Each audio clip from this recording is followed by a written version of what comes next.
We ask for the cooperation of all in attendance as we enjoy watching the efforts of these young players who have worked so hard to get here. Hello everyone and welcome to this Red Raider football broadcast on STSPN. I'm Keith Nealy and it's a beautiful afternoon at Veterans Memorial Stadium here in Snohomish, Washington, the home field of the Everett Red Raiders of the Northwest Junior College Football League, the 2011, 2012, and 2013 champions of the league, going for number 4 in a row. And today they're going to host the Central Sound Warhawks, who are come into this ball game 1-0 on the season, having beat the Eastside Bulldogs 19-18 down in Lincoln Bowl a couple of weeks ago. And coming home from a tough trip to Arizona in the desert, Eastern Arizona College was the opponent of the Red Raiders a week ago. And they were not very gentle hosts. 59-0 the final in that one. Raheem Dixon, the quarterback, lit up the field in the first half. And according to head coach Tim Dennis of the Red Raiders, it's all stuff that's fixable. Certainly, it's easy stuff that they think they can get corrected here in the gridiron and come out today against the Warhawks, play a little smash mouth football and get some feel-good locker room vibes going as soon as they can get this kickoff started here at Snohomish, Washington. Keith Nealy with you up here high above the field. It's a very beautiful, beautiful afternoon here in the Valley on STSPN. Glad to have you aboard.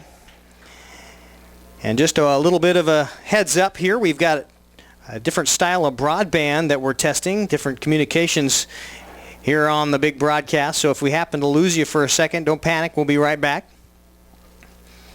And the Red Raiders will receive with the Warhawks kicking off in front of us in the white jerseys, and they have white numbers that are light colored numbers, the light green numbers. So this may be a little tough on the eyes to catch the jerseys, but we'll try to do our best to give you the call. Called in at the 12-yard line around the outside. An excellent job of blocking up front.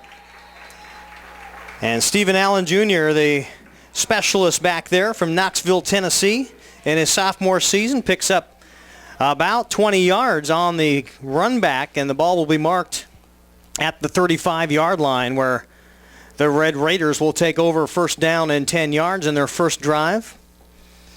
Artificial turf here at Veterans Memorial, and on an afternoon that may reach up into the mid-80s. Could get a little toasty down there on the rubber beads of the artificial turf. We'll see what kind of shape these ball teams are in. Starting quarterback for the Red Raiders, Damari Diedrich, 6'1", 200-pounder. He's a freshman. Just coming off a fantastic season at Kentwood, the Conks, and now has a chance to continue his football career here as a Red Raider. And as the referees get set to get all the chain gang in action and everything set, ready to play some football on the first snap from scrimmage.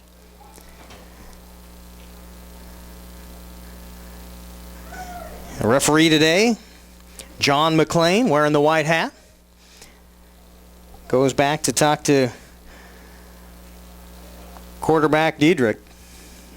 And now we'll try to get an explanation at what we're waiting for. Certainly not a TV timeout, because we're here. Used to watching the collegiates and the pros and how everything stops, and now we got to get the right amount of time on the clock. That's what we're looking at. We're looking at a scoreboard issue. And finally now they've got 15 minutes of time put up on the scoreboard out to our right. The northeast side of Veterans Memorial Stadium. Wind coming in from the north. It shouldn't be too much of an issue on a east-west football field laid out before us here today. And now we'll get into it. Time to play a little football. Spread offense is the item of the day for head coach Tim Dennis. And keeper will get the first down as Diedrich scrambles off the right-hand side and picks up about 12 yards, and that'll move the chains, and that's exactly the order of the day here to breathe a little life into these Red Raiders, having struggled last week. A team that puts up points, there is absolutely no doubt about it. 37.7 points per game since their inception in 2011. There's the handoff left side, across midfield, and finally brought down about the 45. Once again, the big man blocking up front, doing a nice job for Nico Liera. Not quite the first down, picks up 8. Second down and 2 yards to go, but in enemy territory now. Field position so important. And once you establish the running game, on the turf goes the ball, and that is one of those mistakes that head coach Tim Dennis and assistant head coach Nick Klofsky were talking about with us before the ball game, that they needed to cinch up. Not necessarily executing poorly, but it's the penalties and the missed snaps and the little details sometimes that get lost, and that is what both of those gentlemen thought that were costing them some yardage, some points. Back to pass now, has a man open on the flat. Let him a little too much. The intended receiver that time was Mitchell Galloway from Orange Park, Florida. 5'10", 180 pounds. And that would not have been enough for a first down, although he was way open after getting a nice crossing route on the far flat. And that'll bring up fourth down. And the punt squad will come on. Specialist Lincoln Gordon, the punter, back to, that is John Higgins, a sophomore from Seattle, Washington. Higgins back to punt. And the deep man, well, it's going to be tough with those numbers. Hard to tell who's in the white jerseys today, especially in this sunshine. Muffled punt. And now off and running is Higgins, and it will bring up some great field position. And there's a fumble down. They say the Warhawks pick it up. They would have gotten it on downs in any case. And the first turnover of the ball game, they will rule a fumble, and the Warhawks will pick it up with excellent field position on the 40-yard line. And we'll see what Red Raider defense can offer today.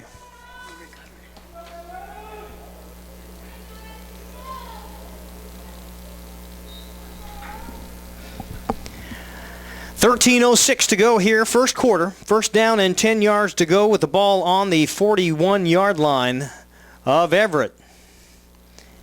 And the Warhawks with a chance now. 3-4 defense employed by the Red Raiders. Around end now, right side, cut back. A pickup of 9 yards. They'll call him 8 by the time they mark. As soon as I can pick up a jersey number, I'll be happy to tell you the ball carrier for the Warhawks. Certainly not television friendly. And now we've got a timeout on the field. And we've got an injury. I believe that's Deshaun Salgado, who is running off the field clutching his left arm. And he will be replaced. Certainly one thing you do not want to have here early on in the season is injuries. Shotgun formation once again into the 3-4 defense and playing a little bump and run on the corners.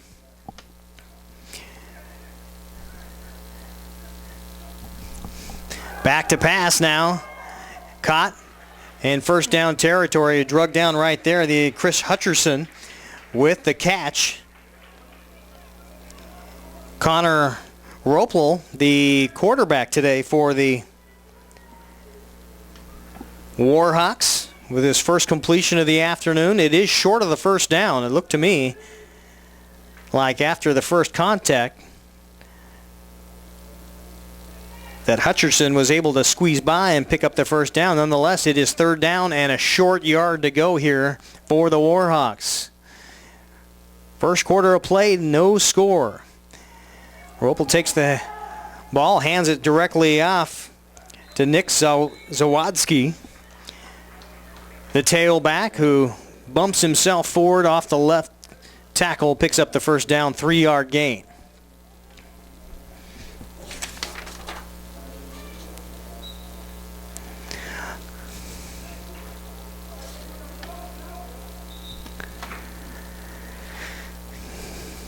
Getting close down to the red zone here. Something that Red Raider fans are not used to, and that's giving up points. And there is a false start, one of those mental mistakes.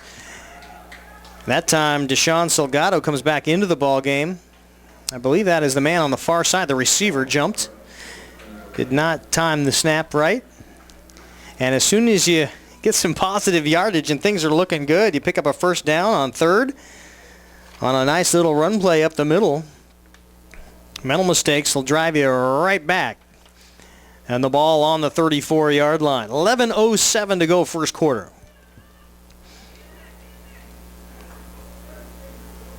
Ropel back in the shotgun formation.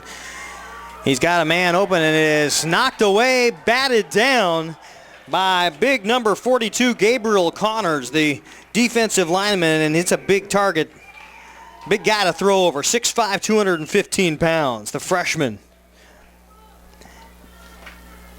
And that is like seeing an eclipse coming at you. You're trying to look down.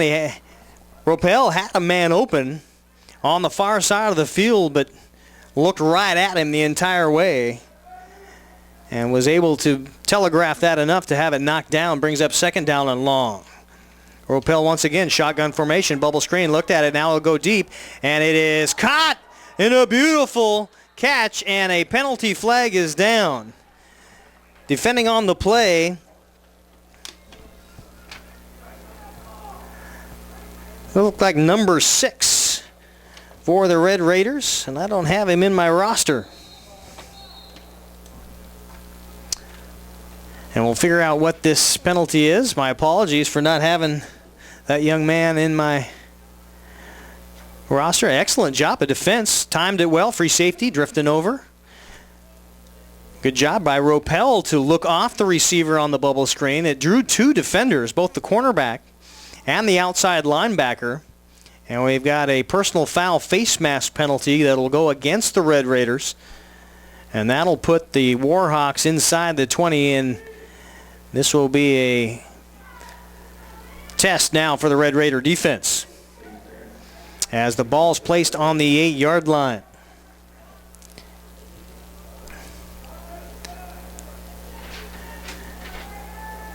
First down, 10 yards to go, goal to go inside the 10. Just over 10 minutes to play here in the first half. Play action fake. Ropel will keep the ball and it will go nowhere. That stacks up in a hurry. And say hello to the Red Raider interior lineman. Once the ball carrier got stacked up, there were a whole host of Red Raiders right around him. Black jerseys swarming the football. And Sawadski went out after the play action, didn't draw anybody. Ropel just finds himself a mass of humanity right there in the center of the line. Second down, goal to go. Ropel once again, shotgun formation, has Sawadski right next to him. Back to pass he goes. Look to the outside. It is caught. Not many yards. 3-yard pickup.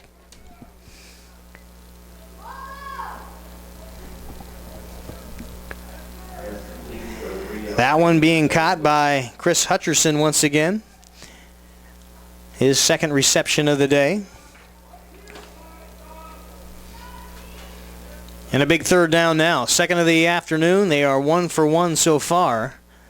They being the Warhawks of Central Sound. 9:08 to play first quarter. Shotgun. Twins on both sides. Over the middle it goes and into the end zone. Touchdown. Warhawks on the board first. An 8-yard strike right over center. And it looked like the big tight end with the touchdown. Number 80, Raylan Williams. Big target, big outcome. The Red Raiders now will attempt the PAT and try to go on top now.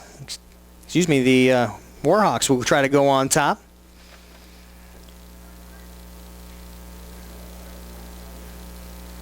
Bit of a high snap. The chip shot is good, and it is 7-0 Central Sound over Everett. We'll take a quick break as we change possessions. 7-0 Warhawks over Red Raiders. We'll be back. Are you a whiz in filmmaking? Do you want to become extraordinary in filmmaking? Then come to Shoreline Community College and work with Shoreline Productions, where you will learn to transform your work in teams of working professionals and students to create enchanting effects such as green screen, text animation, and so much more. So come to Shoreline Community College, where you can mystify and dazzle in filmmaking.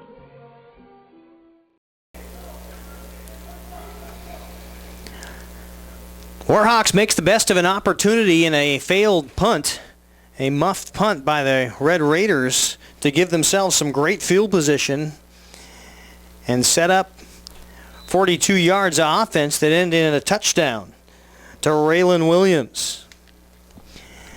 And now the Warhawks will go back on offense. Had a great 2 or 3 snaps.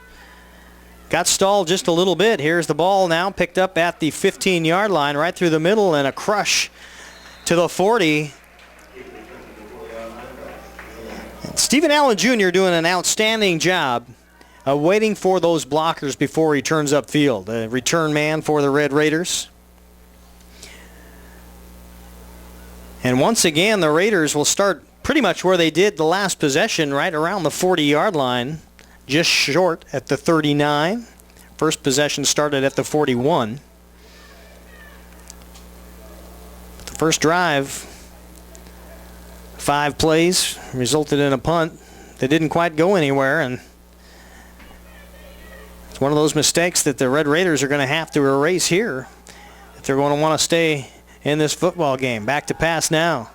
Long opportunity coming back to the football, almost picked off. The intended receiver was Mitchell Galloway, the freshman from Orange Park, Florida.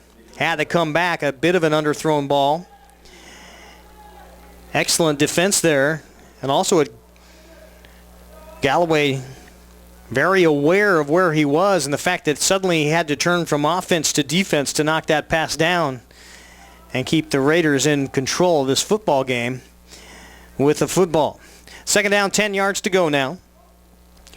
Diedrich settles things down, claps a couple of times. Here's the snap in the shotgun formation. Handoff right side. Drop for a loss behind the line of scrimmage.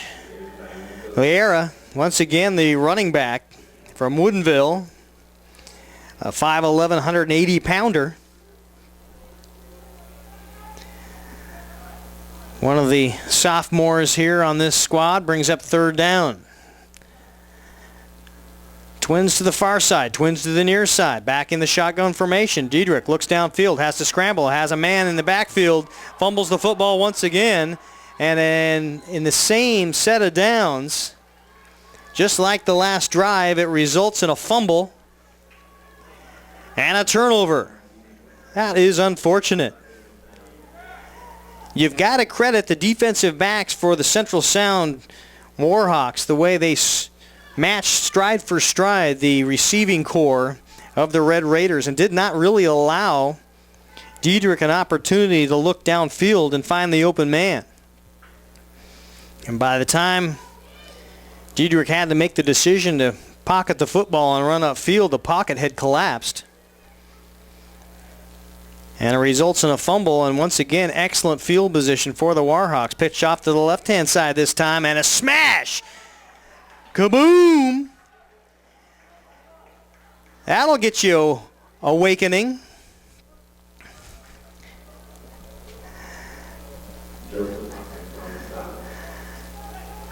Coming out of the safety spot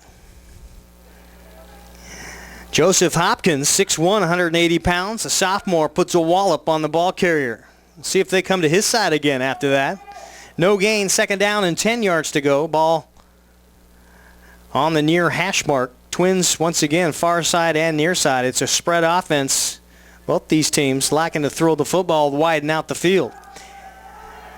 Back to pass and overthrew the intended receiver. That time it was the tight end once again, big number 80. Raylan Williams, the intended target of Lapel.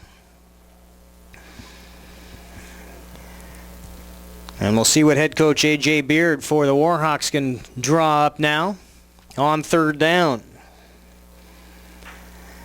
Beard, a linebacker for Army, second team All-League back in the day. Also has some coaching history here in the Pacific Northwest, having coached at Lakes High School at defensive backs and linebackers for 3 years. There's the option, and it will be no gain once again. Outstanding defense and rallying to the football by the Red Raiders. Lincoln Gordon, wearing number 8, has been almost in on every single play. Very quick to the football over there on that left-hand side. I hope I got that young man's jersey right. He wears his jersey so high up on his shoulder pads, it obscures the bottom part of the number. And we've got a timeout on the field on fourth down. So we'll take a short break ourselves here on this STSPN broadcast of Red Raider football. Right now, Central Sound leading Everett 7-0. We'll be right back.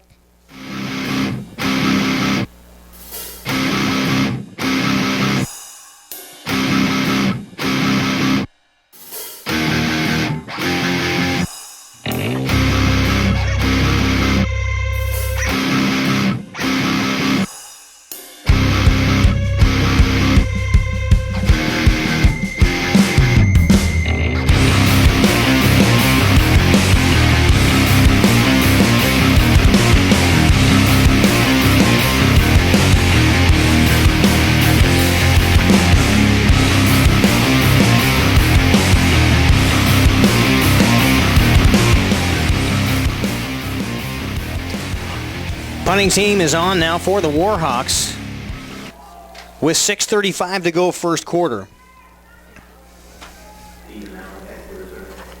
Deep once again is Allen, and this one will be short.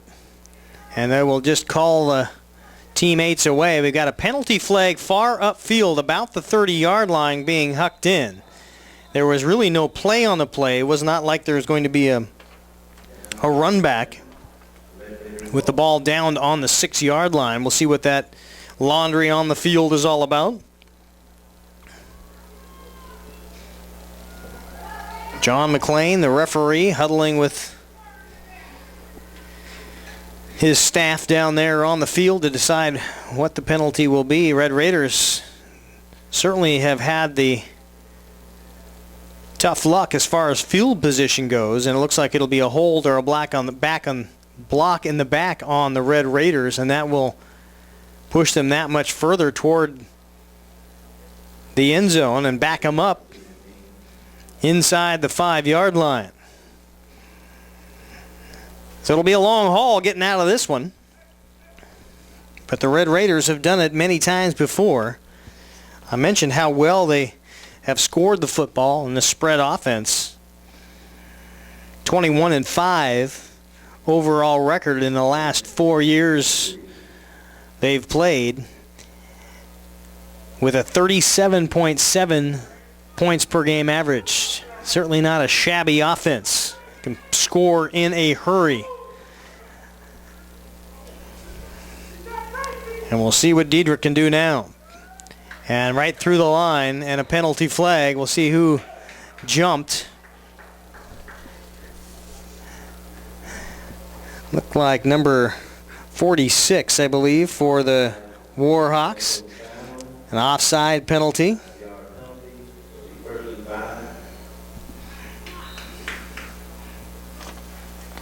Great discipline by the Red Raiders to just watch the football there. Big man coming hauling through the line. A lot of times you want to defend yourself. Easy to do. Handoff now. Goes over the right-hand side. Then back to the left. A little dive over the middle.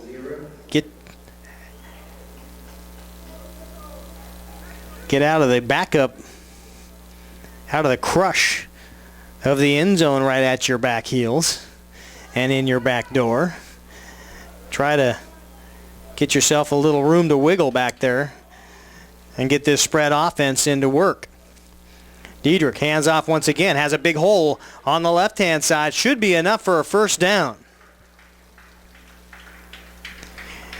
Ball carrier that time, Paul Labreschi.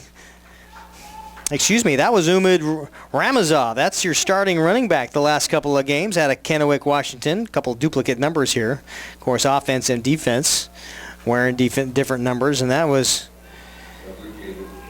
Umid with a big first down pickup. And he's once again into the backfield, standing right next to Diedrich. Twins on the far side, Trips on the far side. Now, Razumov with a little juke, and outside he goes. Another excellent pickup of 7 yards. So 2 carries, 14 yards of offense. That's what you like out of your running back. Anytime you're getting 4 and 5 yards a clip, your head coach is a happy guy.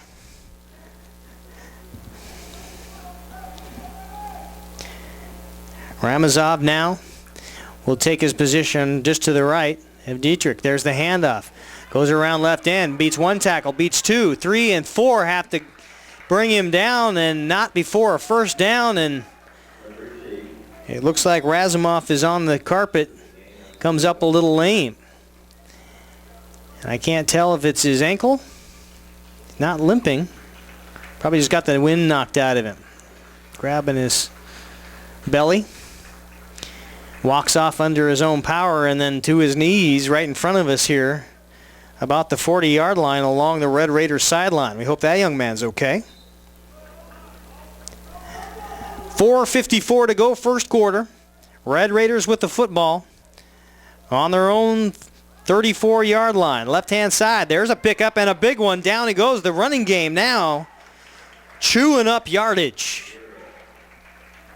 Liera again on the carry.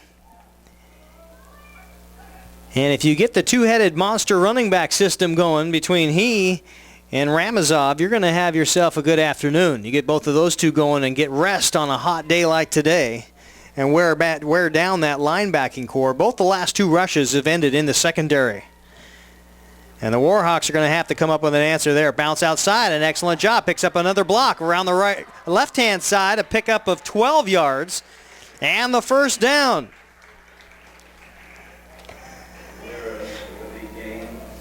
Nico looked like he was stalled off the left-hand tackle. Would-be tackler right there stood him up for a second, was able to get his feet under him and bounced it right outside.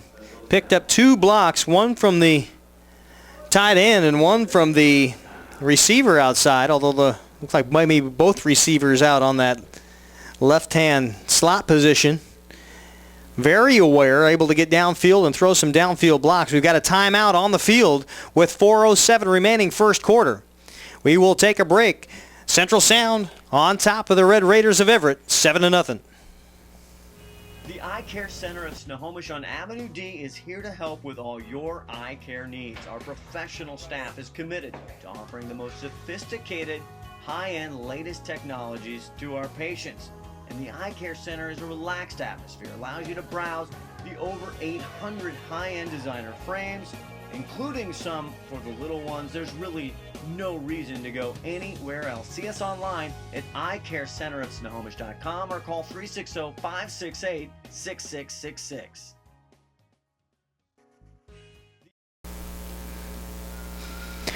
Back after the timeout.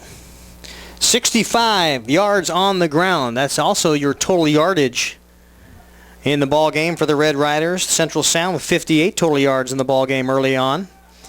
And here is the option. Pitch out now Excellent job of defense. Does not bring the man down on the first attempt. That was Ramazov once again into the ball game. I guess that'll answer the question on how he's feeling. Was able to get outside and take on the option pitch. Did not get back to the line of scrimmage, however. 2nd down and 11.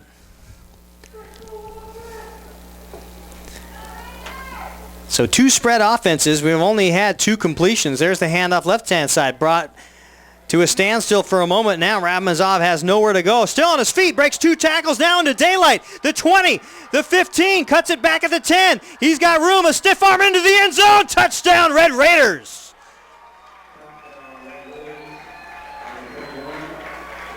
Stood up twice. Not once, but twice at the line of scrimmage. Interior line. Making a hole that collapsed about the time Ramazov got there. Had to bounce it off to the left. And then took it in on that left-hand side. It was a beautiful job of open field running there by the tailback. And the stiff arm to boot about the 5-yard line. And the PAT is through the uprights, and we've got ourselves a tie ball game, 7 apiece here at Veterans Memorial Stadium. We'll take a break on STSPN.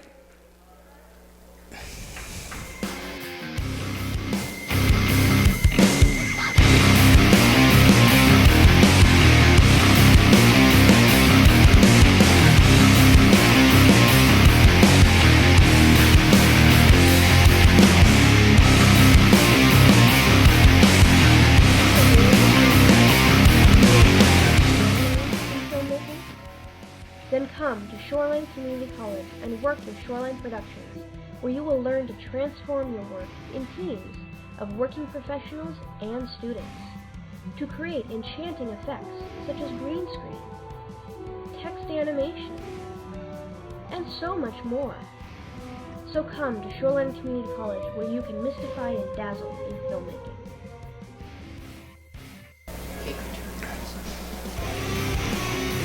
8 plays, 93 yards. Capped by a 40-yard scramble into the end zone by Umid Ramazov. And that'll cure what ails you. If you're a Red Raider fan, 7 apiece now. Short kick, bobbled for a second at the 25-yard line, and then brought down about there. Penalty flag upfield about the 40-yard line. So we'll see what the indication is about. 3:02 to go, first quarter. Red Raiders had to do it the hard way. After a decent run back by Allen and a penalty later, they find themselves backed up into the end zone with a ball on the 7-yard line, and then have to ride the running backs the entire way down the length of the field.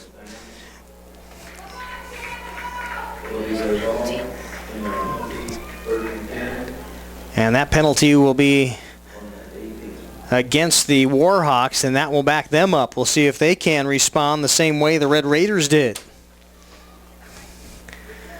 First down and 10 with the ball on the 19-yard line.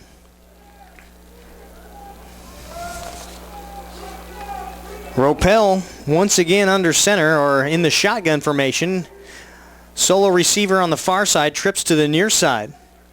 Lone man in the backfield, puts a man in motion. That is Hutcherson. High snap. They get him out of the pocket. He's going to take it himself. We'll see what the defensive backshand can do. And smash once again.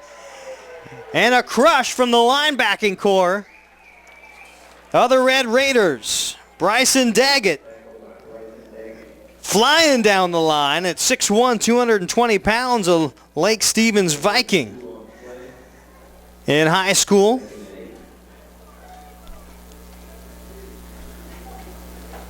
Wasted no time at finding and meeting the quarterback Ropel. Second down. After a yard pickup, It's 2nd down and 9 yards to go. Rappel in shotgun formation. Far side, caught about the 30-yard line. Good enough for a 1st down.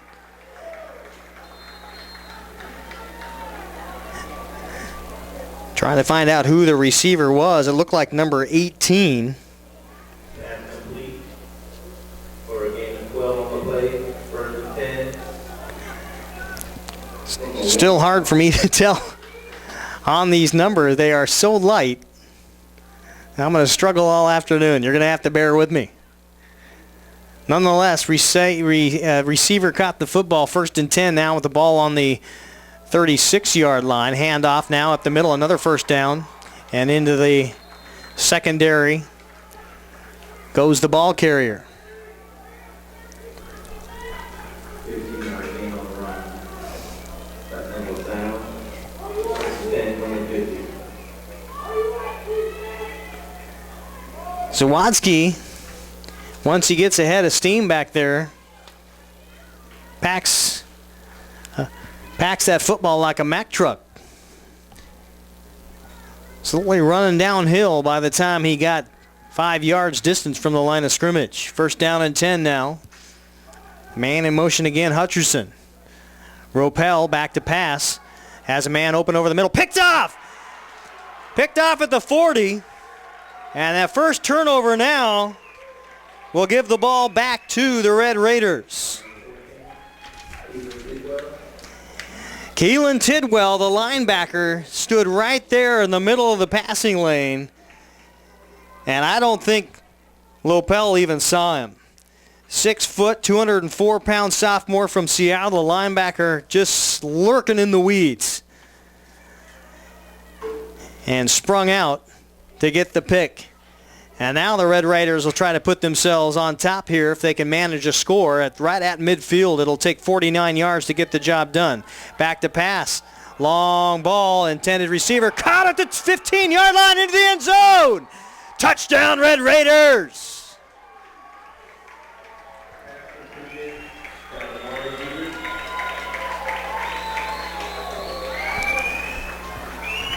All on the ground until that bomb. Hauled in and complete to Bernard Brown. Brown had a 2-step, 2-stride advantage the entire route up that left-hand side. Great concentration. PAT is through the uprights and good with 1:03 remaining here in the 1st quarter. Everett takes its first lead, 14-7. You're watching the STSPN broadcast of Red Raider football. And we'll be back in just a moment.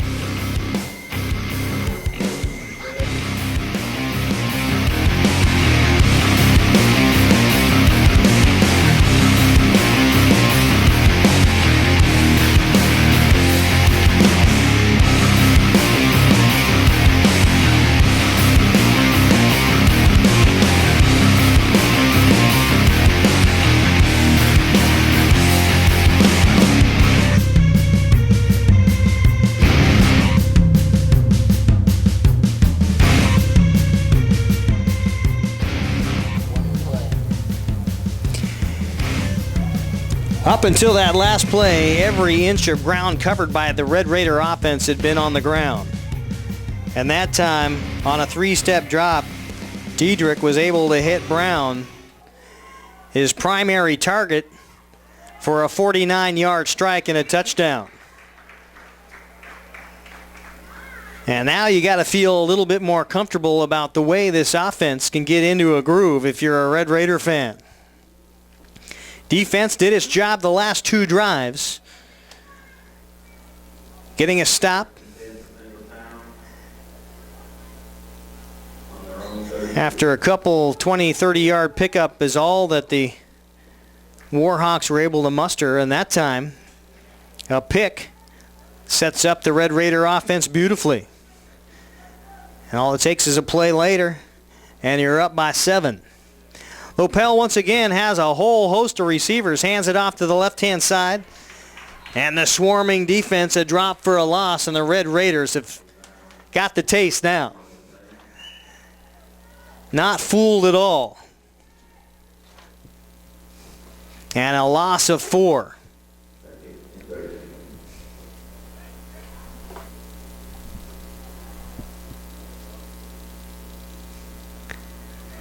Second down and, well, we'll say 14 yards to go.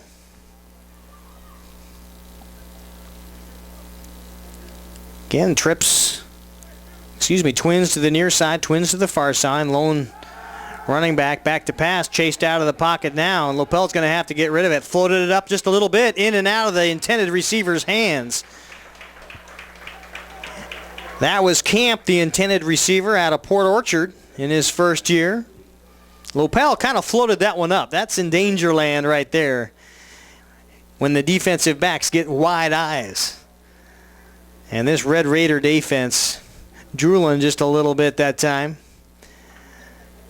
Wasn't able to come up with the pick, but a great pass defense. And just 11 seconds to go here in the quarter. This might be the last play from scrimmage. Third down and long.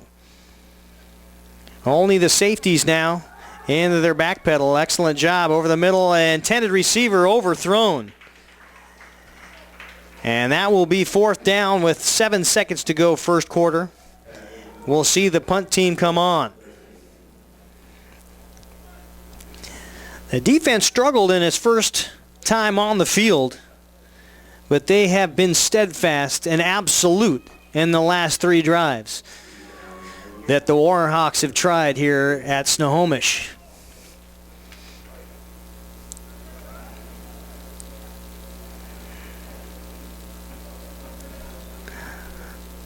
Deep man once again is Allen for the Red Raiders, standing about the 35-yard line.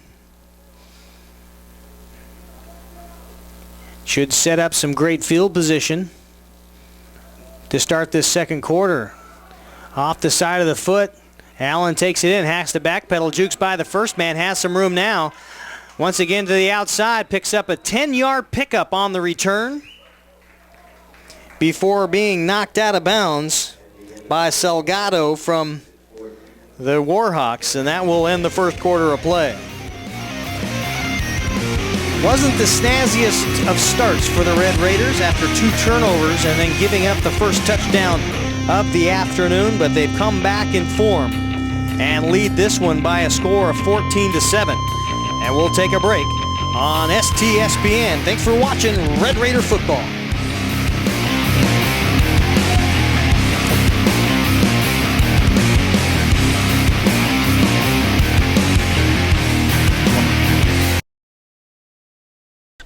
Call Action Jackson Plumbing for 24-hour service.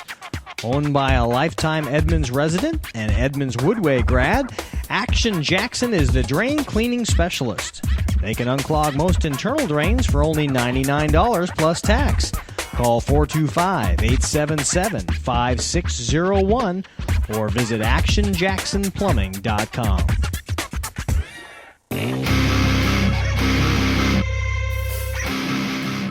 The way stinks. Sometimes it seems like we talk about only basketball as a game of runs. The team fires off 10 or 8 or 10 points in a row, but boy, this football game stacked up as a game of runs so far. 2 turnovers in the first 2 offensive drives for the Red Raiders, and things did not look good. And since then, 2 drives, 2 strikes, one a 40-yard run up the left-hand side by Ramazov that eclipsed put the exclamation mark on an 8-play, 93-yard drive, and then in one play, after a pick over the middle by Tidwell, Keenan Tidwell set up his offense very well on the 49-yard line, and one play later, Diedrich was able to find Brown for a 49-yard strike in the touchdown. And that's where we are right now, 14-7. And now Diedrich has to outrun the defense, and there's a penalty flag about the 40-yard line. That may be a hold. It looks like Tyree Rudder got tangled up there about the 40-yard line and maybe whistled for the hold. We'll find out. And it will go against the Red Raiders. So that will erase the scramble by Diedrich. And we'll see if it happened after the play or from the spot of the foul, I think, is where they will mark off the 15-yard penalty. So enough of the downfield to bring up, again, second down, but it'll back you up 3 yards from the original line of scrimmage. So not a deal breaker, but again, one of those little penalties where you could be first down and 10 yards, about 10 yards to go at the 30. Now you're back to the other side of midfield and have to recoup some distance that you would have certainly enjoyed to have back. So here, once again, Dietrich in the shotgun formation, handoff on the left-hand side. Around end on that left-hand side, good enough for the first down. Goes the ball carrier. Liera, a horse right now. Penalty, so what? Give me the ball. I'm heading in.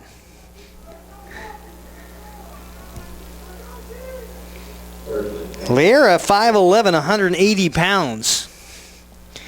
Looks like he's running more like 205, the way he runs around that end. That time he did it again. Got a great job on the outside by the left guard. Big number 79, Jory Cooper, the guard out there, 6'2", 295 from Marysville, only a freshman. But you can credit him, those yardage right there on those last 2 runs. Took that defensive end completely out of the play. And let Liera run pretty much untouched around that left-hand side. This time they'll go to the interior. Good job of running once again. A pickup of 8. And the march is on. Liera showing he can take the counter and go up inside just as well as he can go around that left end. And now we've got a Warhawk injured on the play.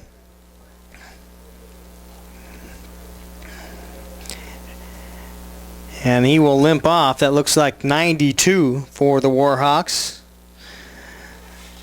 Cyril Johns.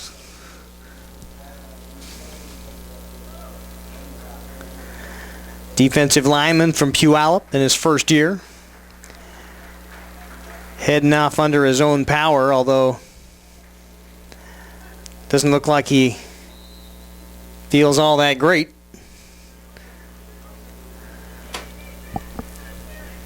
Second down and short, 2 yards to go.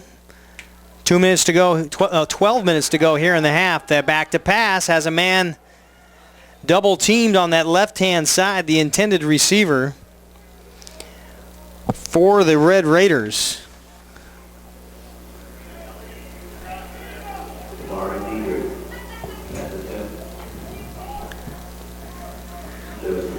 I'm not able to see who that was. Brings up third down nonetheless. 12:52 to go. Diedrich, shotgun formation. Hands the ball off once again. This time going around right-hand side. Drew a defensive end, number 58.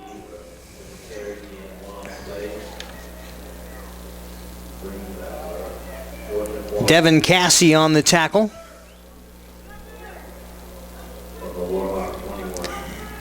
And now you're in 4-down territory on the 21-yard line. And we'll see what head coach Dennis can do here, draw up for his squad. Already up a touchdown, 14-7, and into the draw play. Has to pick up 2 yards, got that and more. Down to the 10-yard line goes Diedrich. First down, Warhawks.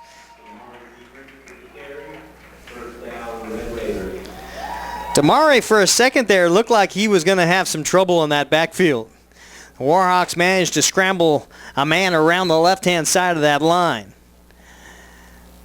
But once he was able to be patient and get by that first threat, the hole opened up through the middle, and Diedrich able to scramble for the first down. Here's the handoff. Once again, they decide to go out to the left. Pick up a 5. And it's almost academic at this point in time. He's drawed up. Let him run it.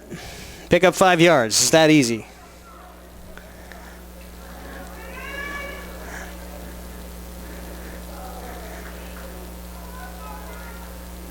Second down, bubble screen out. This time it's into the end zone. Touchdown, Warhawks. Red Raiders with the TD. Trey Robinson squirts free, 5-7 out of Mill Creek with the touchdown to cap the drive. And it looks like they will go for 2 here. Oh, it's on the 1 yard line. They marked it down. It is not a touchdown. And now into the end zone. We'll give them the TD. Touchdown, Red Raiders.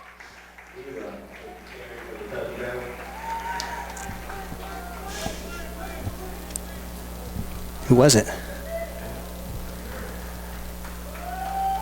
All a flutter after the catch on the bubble screen, and they didn't quite get it through the end line. They rule it on the 1 yard line, but that doesn't stop this Red Raider offense for very long as they're quickly regroup and punch it in for this touchdown. And one referee gave the indication and they didn't talk about it. He quickly put his arms down. Kind of threw me off for a second. Nonetheless, Red Raiders on the board once again. They PAT straight down the pipe. And it is 21-7. 3 drives, 3 TDs. Red Raider offense is rolling. We'll be back on STSPN. 21-7 Red Raiders.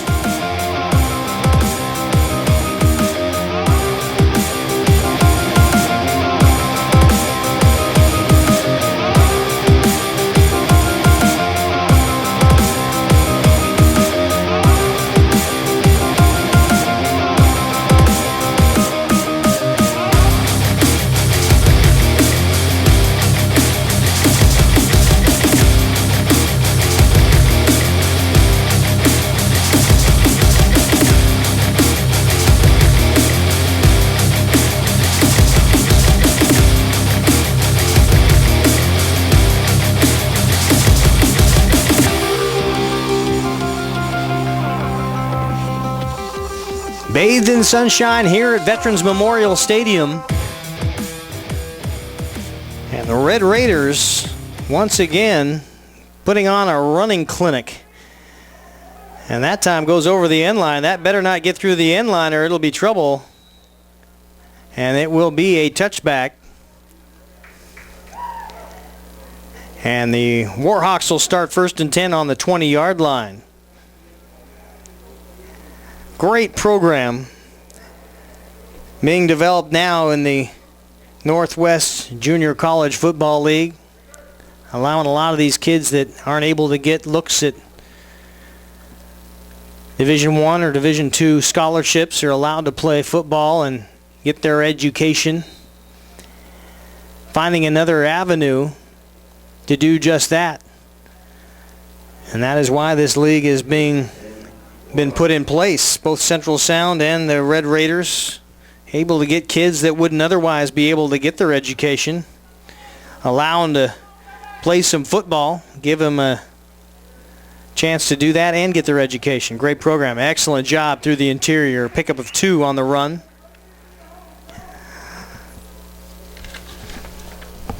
Led by big number 49, Michael DeWalt. Defensive lineman out of Charleston, South Carolina, sophomore, 6'3", 275 pounds. Got the first strike.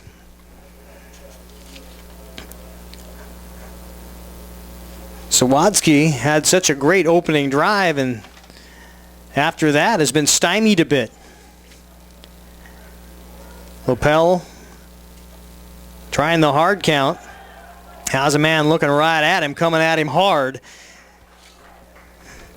And that was Timmy Cordova. Cordova, you don't get rid of that football right then, you're going to say hello to an awful big gentleman. 220 pounds. coming right down at you. Third down, another third down, and long for the Warhawks.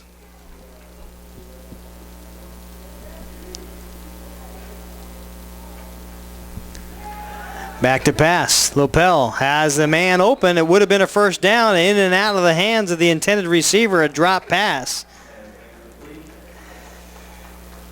Going over the middle can be a tough thing at times. You've got to have much more concentration than running the deep routes on the outside. And that time the intended receiver lost that concentration. It brings up fourth down.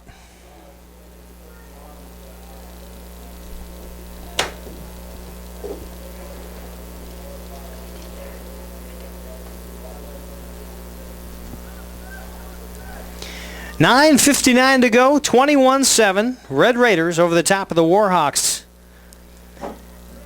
2 scores in the first quarter, 1 in the second.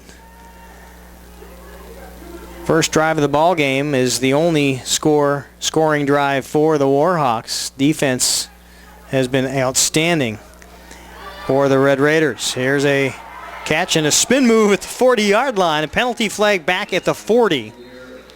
Could draw this one back to the other side of midfield. And once again, Allen on the return would have been a pickup of 23 yards. We'll see if it is negated by the penalty flag.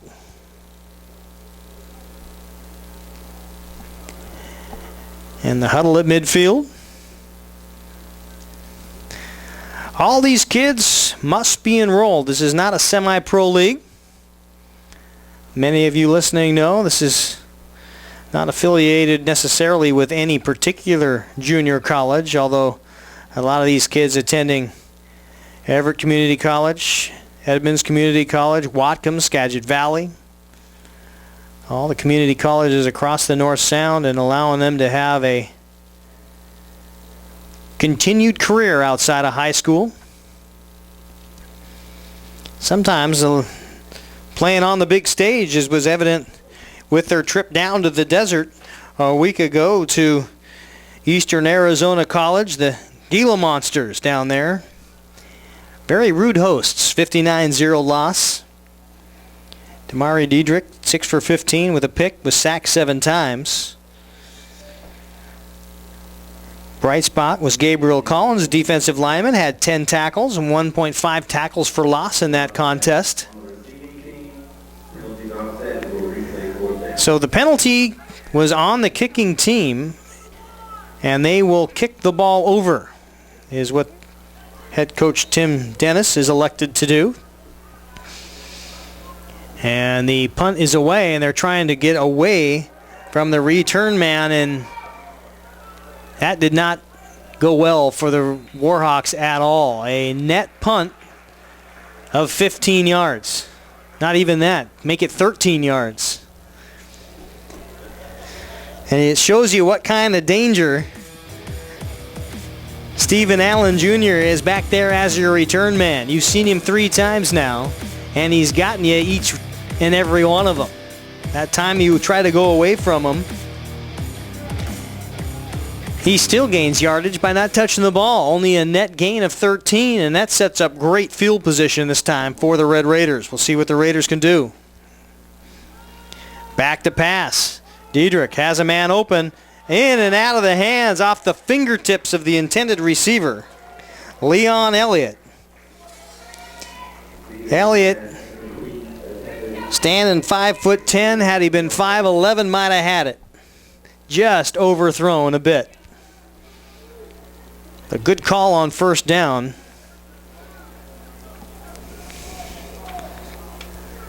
And Elliott will once again go back into the slot position. Dietrich. And he has Ramazov next to him, gets the handoff. Picks up 4 yards.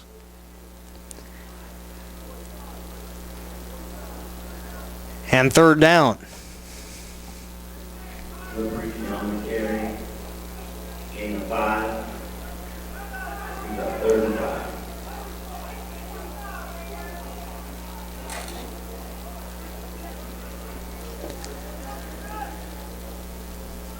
21-7 with 9:14 to go. Back to pass once again. Dietrich over the middle. Man open. Caught at the 30-yard line. 20.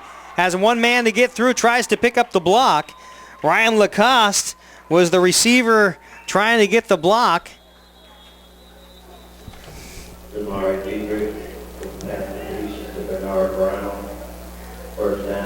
First down and 10 yards to go. We've got a injured Warhawk on the field. That pass caught.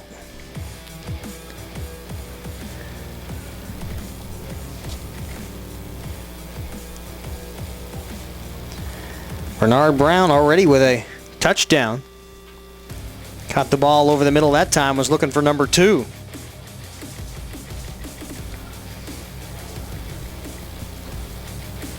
Brown and Lacoste over there having a conversation about the 15-yard line. Immediately sought out one another after that play. Kind of talk things over. And the injured Warhawk now off the field. Now still on the field. That they were going to get him up. And now they finally get the young man up. I believe that is number 26.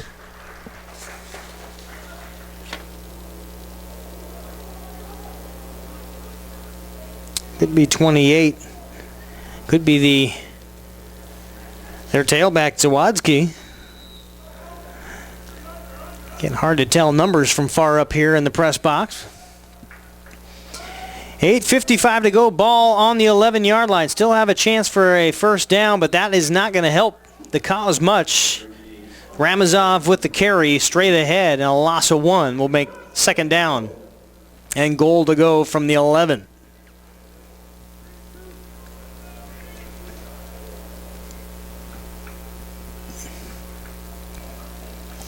Twins on the far side, Twins on the near side. Set up here for this second down and goal.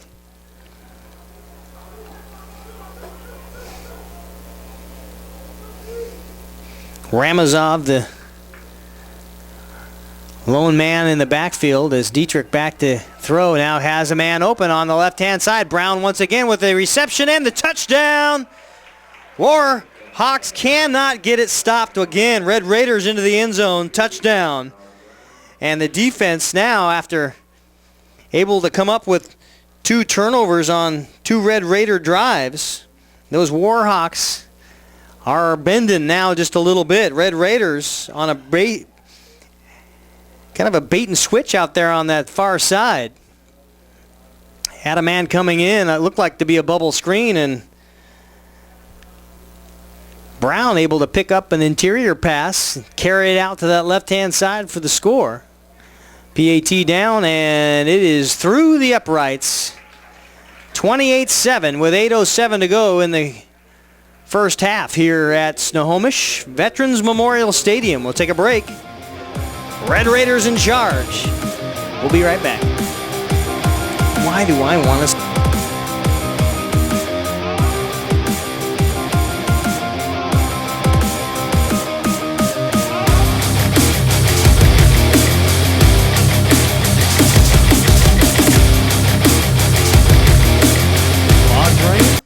Other plumbing problems? Call Action Jackson Plumbing for 24-hour service. Owned by a lifetime Edmonds resident and Edmonds Woodway grad, Action Jackson is the drain cleaning specialist. They can unclog most internal drains for only $99 plus tax. Call 425-877-5601 or visit actionjacksonplumbing.com.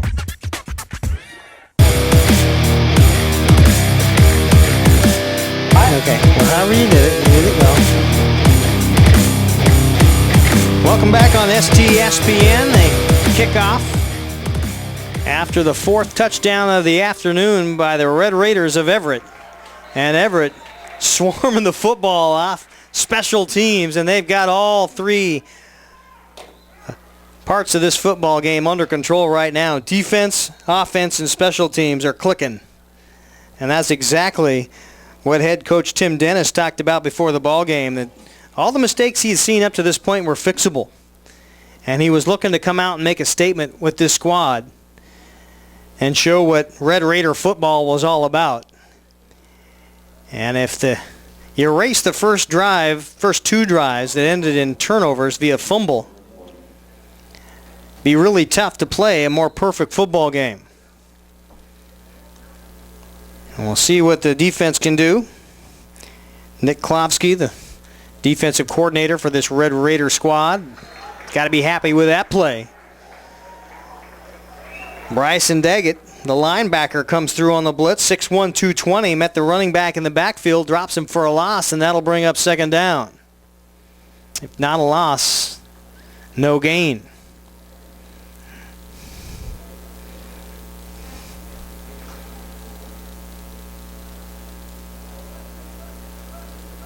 You can just tell the body language and how it has changed on the Red Raider bench right now. Everybody head held high, very aware of what's going on.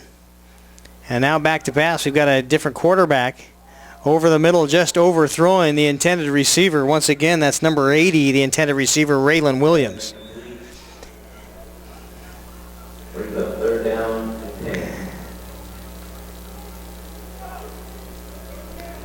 And I'll try to get you the name of the quarterback coming in. I believe it's number 2, Damoni Delavergne.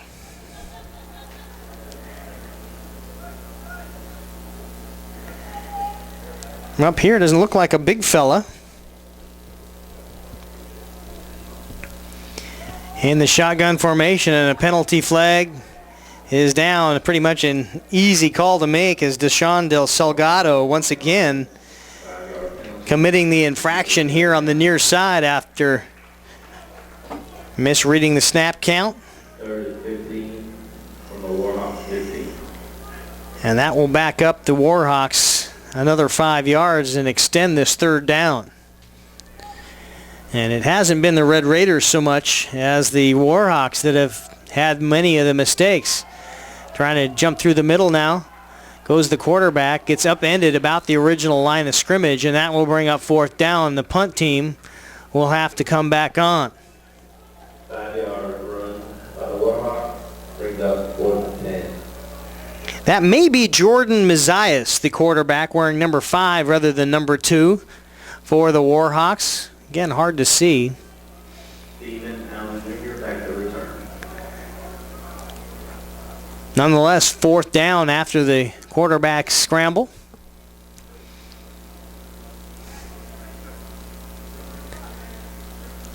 Should afford the Red Raiders some outstanding field position once again.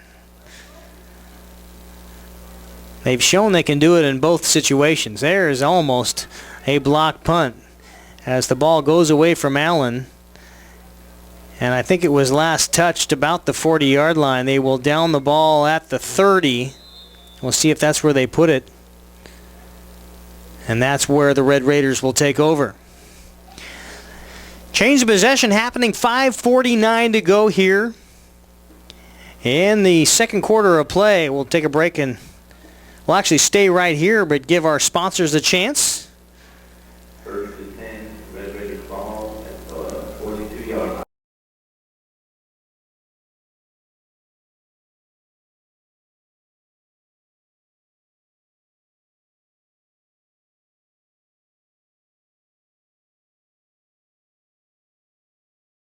Some junior college football here at Veterans Memorial Stadium. About 80 degrees, slight breeze. Feels like he should be at the beach. Back to pass, and under some duress.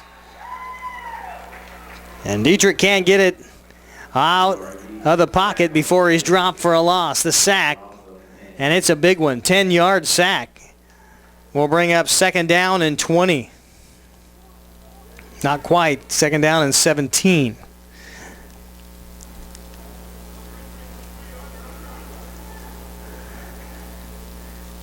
Some big boys on that Warhawk line. The down lineman, that nose tackle, once again gets right through there. Bust out this time. Tried to get to the left-hand side, no gain. Ball carrier, Ramazov. Carry, gain of 2. Brings between 215 pounds of Ramazov, then about 180 pounds for Liera. Both those tailbacks pounding the Warhawks up that left-hand side. They see something over there they like. They're going to keep trying to exploit it. Back to pass. Goes the quarterback, Diedrich. And he will have to turn it up. We'll get back to the original line of scrimmage. So not the best of drives for the Warhawks, or for the Red Raiders, rather, but they will not really relinquish a whole lot of field position after this punt,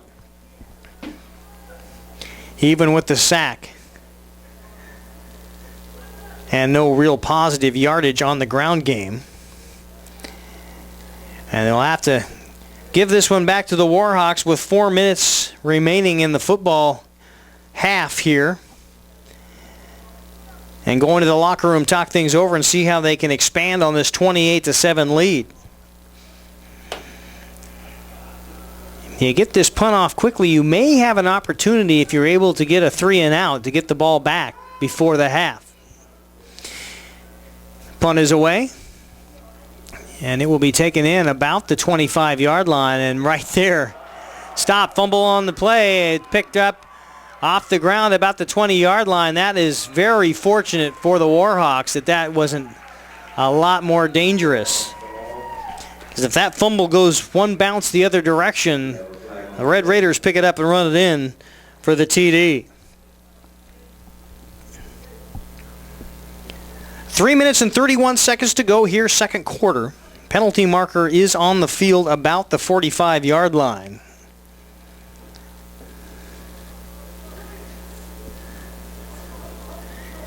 And I did not see the indication. The referee goes back and picks the flag up, John McLean.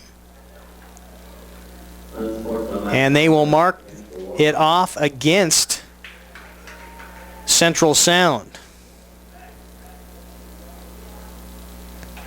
And I have yet to see an indication, but the ball placed on the 11-yard line. 89 yards to go for the Warhawks. Whole lot of distance.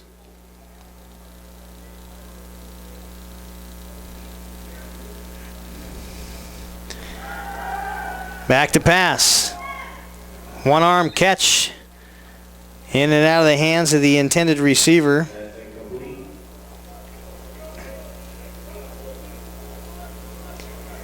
Sean Salgado, the intended receiver. He was open, able to get a little curl route about 15 yards down, split the defensive backs and was open. Instead of reaching out with two hands, tried to make a one-handed grab over his shoulder and in and out. We'll bring up second down and 10 yards to go. Once again, looking for the intended receiver, and Deshaun almost picked off. And a Warhawk is down. It was not Deshaun Salgado, the intended receiver, although he brought his defender directly in to where the ball was headed. And we've got the man who caught the ball, at least touched the ball initially for the Warhawks, the receiver down on the field. I'd get you a number as soon as I can find it. Tough if you're a receiver heading over the middle with those big linebackers.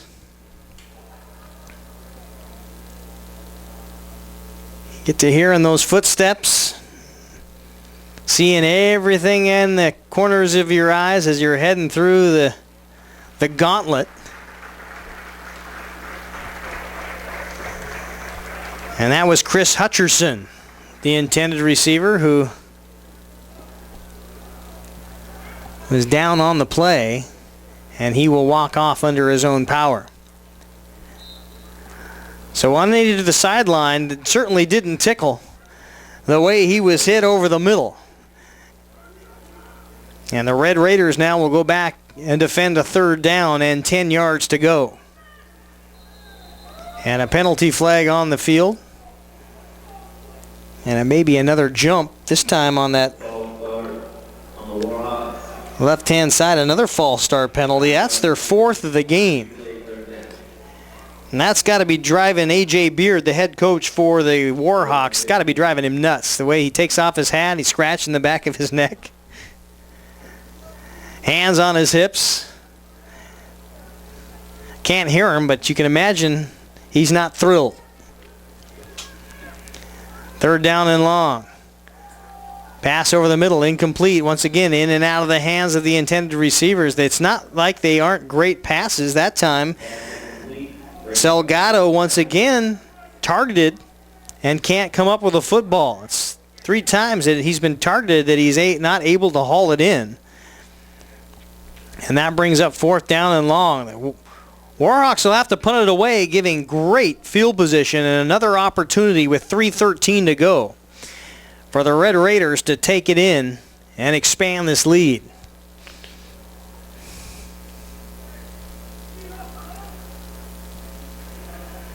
Allen again, the deep man for Everett. Punt will come out of the Warhawk end zone, and we'll see if Allen has a chance to return it. Thought about it for a second, and a good decision with 3 or 4 Warhawks bearing down at him at the far side at the 40. And Allen just has to helplessly watch it be down there. Now DeMar Dietrich has a chance to put some offense together. 7 yards for a touchdown. That's the distance between the line of scrimmage and pay dirt.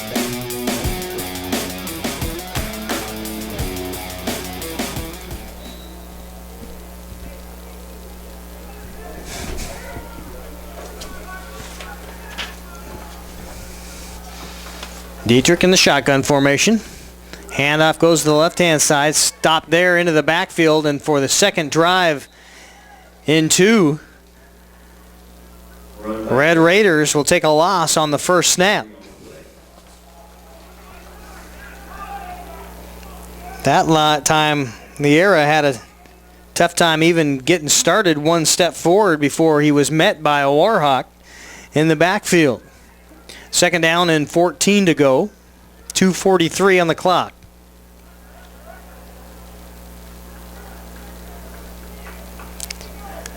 Liera to the left of Dietrich, takes the handoff, once again met in the backfield, and once again is tackled for a loss.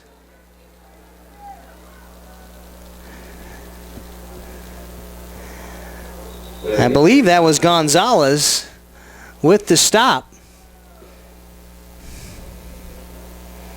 Out of Bremerton, Anthony Gonzalez.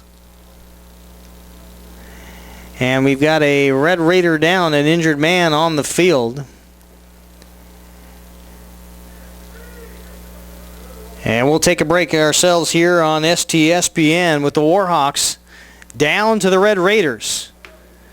28-7 your score. We'll be right back. Avenue D is here to help with all your eye care needs. Our professional staff is committed to offering the most sophisticated, high-end, latest technologies to our patients. And the Eye Care Center is a relaxed atmosphere, allows you to browse the over 800 high-end designer frames, including some for the little ones. There's really no reason to go anywhere else. See us online at eyecarecenterofsnohomish.com or call 360-568-6666. The Eye Care Center of Snohomish. Red Raider captain Hector Ruiz, the long snapper and offensive lineman, 315 pounds, up off the turf and onto the sideline. A little screenplay did not develop quickly enough.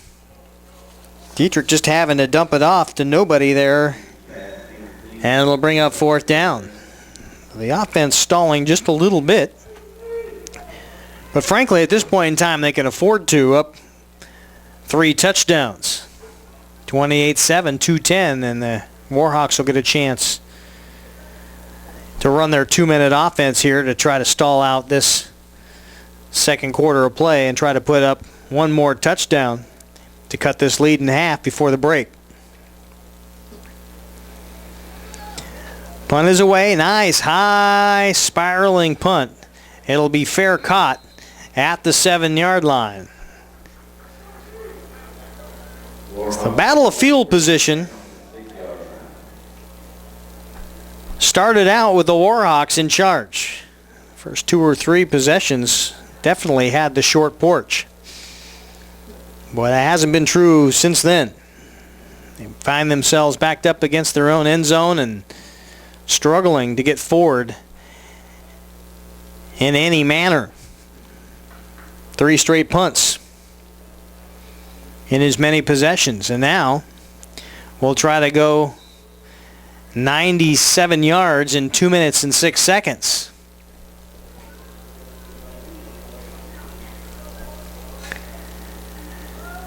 Back to pass, a little shuffle pass up to the right-hand side. A good job of hesitation. First down. The clock will continue to tick past the 2-minute mark.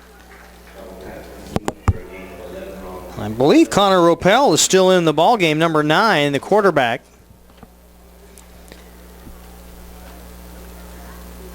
Great job of being patient that time by Ropel, letting that one develop on first play action and then able to get the running back off the block, enough daylight, enough room in order to make that first pitch forward.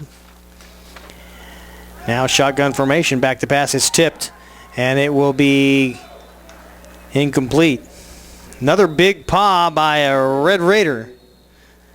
Knocks that ball down. This is the second time we've seen a lineman through there to knock that one to the turf.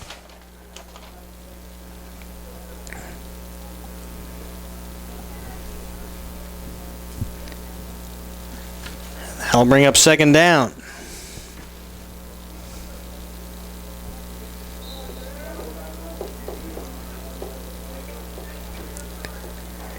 A minute 32 to go now, second quarter.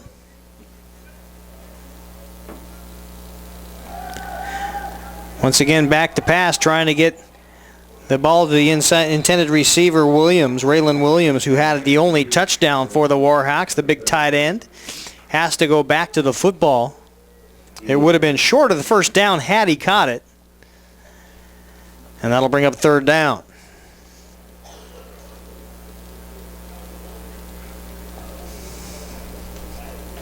Third.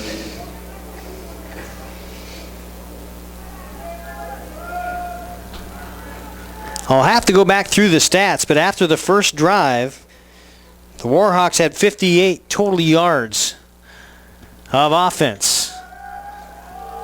But they're struggling to get much since then. Caught at the 50-yard line. No, in and out of the intended receiver's hands. And once again, that is Deshaun Salgado, the big, tall receiver. And Salgado has had a tough afternoon. Wide receiver out of Tacoma in his sophomore season here for the Warhawks has seen plenty of targets come his way. And just cannot hang on. And that one would have been about a 35-yard pickup, and it looked like he had it in his hands. Just couldn't find the handles. Nice ball by Ropel. The Red Raiders may have another shot at this thing. Fourth down, the punt team is on for the Warhawks, and a minute 19 to go. Allen is able to spin out a 10 or 15-yard return here. And it will not go to Allen, but there's your 10 or 15-yard return, and it's taken down to the 20-yard line, and now you've got yourself a shot at a touchdown. Joseph Hopkins on the return. The sophomore takes it back about 26 yards on that return, and that is going to set up a first down and 10 on the 22-yard line. Boy, 35-7. That sounds like a Red Raider football score. And we're only in the first half. And a penalty flag down at the 50-yard line will bring it all the way back. Just seeing that now, the laundry on the far side of the field, right in front of the the Warhawk bench.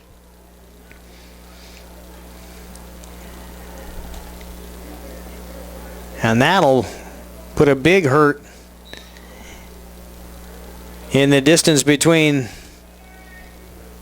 21 yards is where the Red Raiders would have started. Now they're back at their own 40.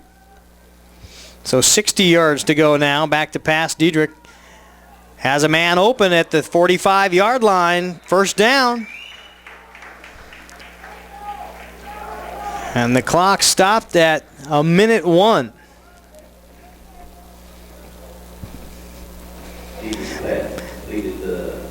I think that was Mitchell Galloway, the receiver that caught that ball in his freshman season from Orange Park, California, 5'10".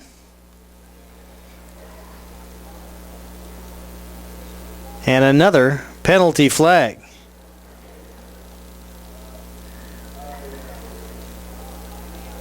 And we've got a dead ball. It'll be first down and 10 yards to go. And I did not see the indication, nor are they moving the chain. So we've got a timeout on the field. We'll stay right here on STSPN. Allow our sponsors to be shown. Thanks to the folks that are supported Everett Red Raider football on STSPN all season long. Of course, we're here at Everett Veterans Memorial Stadium the balance of the way through here. The next game for the Red Raiders will be at Linfield, the junior varsity squad, at 6 p.m. a week from today on the 21st down in Oregon. And then back here at Veterans Memorial Stadium 2 weeks from today against Lewis and Clark, a 7 p.m. game, a night game. We hope you can get out to the stadium here and watch some great, wide open football. Red Raiders doing it through the air and on the ground. Got to start it off with a scramble around the left end by Ramazov. In 8 plays, 93 yards, all on the ground for the first score to tie it up. And then you go through the air. You hit Brown a couple of times, 49 yards and 11 yards. And once again, there's Brown, caught at the 30-yard line, spins free at the 20, tries to work himself back. And another big strike to Bernard Brown. That freshman out of Jacksonville, Florida, getting a workout. Big play man today. And Amara Dietrich knows exactly where he is on the football field. Timeout. Red Raiders looking for their 4th NWJCFL championship. And if they play the way they are today the rest of the way, they've got an excellent chance of being crowned champions for the 4th straight season.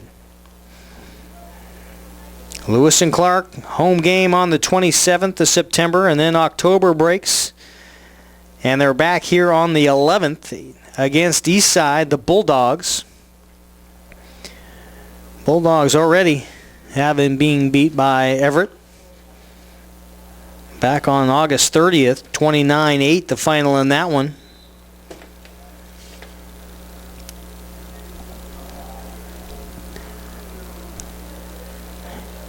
And then you go on the road 3 times. Lewis and Clark, Central Sound, and Pacific University JV. Another big stage. Allow these guys and the Red Raider team a little bit of show and tell. Some of the bigger schools. Here's Dietrich, has to scramble off to his right. Has a man open. Once again, guess who? Mitchell Galloway. He's been instrumental in keeping a few drives away. On track. Couple of kids from Florida making the long haul out here to the PNW, and they're showing how valuable they can be, Mitchell and Bernard Brown. Here's the handoff. Right-hand side, did he get in? No. Ramazov just short, and 22 seconds on the clock and ticking. Quickly getting back to the ball now. Dietrich trying to rally his troops. He's got Ramazov in the backfield. Brown and Elliott on the near side, and that is a touchdown Dietrich with the quarterback keeper over the right-hand side into the end zone. Took a bit of a shot once he passed the end line, but gets it done. And Everett will take a larger lead than they would have otherwise had into the locker room at halftime. 5 seconds on the clock should be enough just to kick the ball off and get back into the tunnel.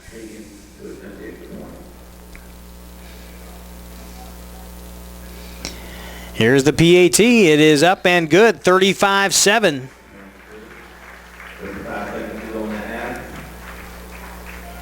And now you're close to your average for a game-by-game basis. If you're a Red Raider. And we'll stay right here until the halftime break on STSPN.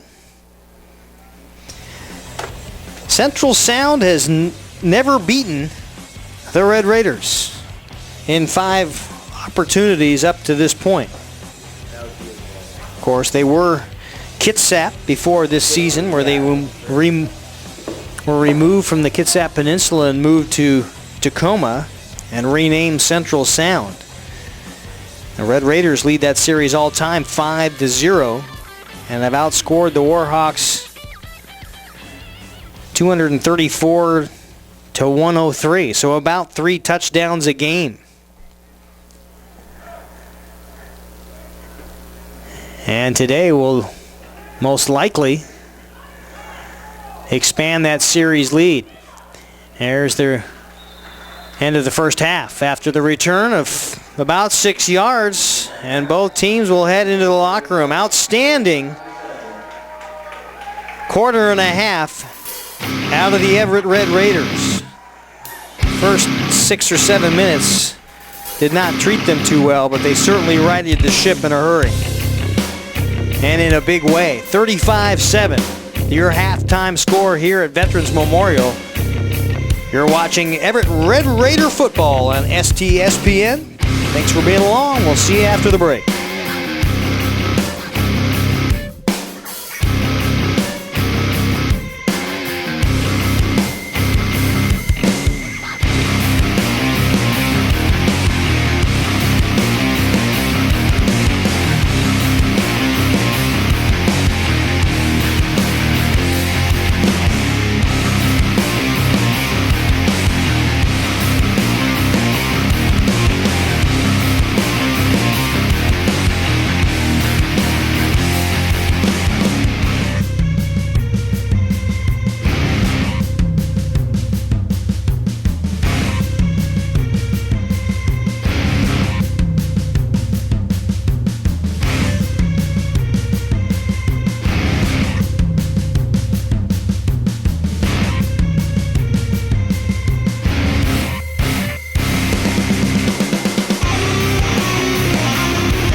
clogged drain? Other plumbing problems?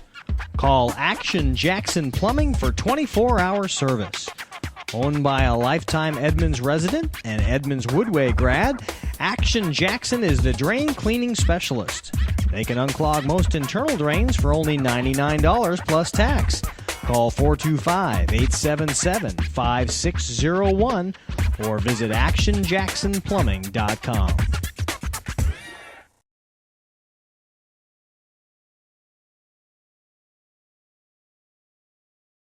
Are you a whiz in filmmaking? Do you want to become extraordinary in filmmaking?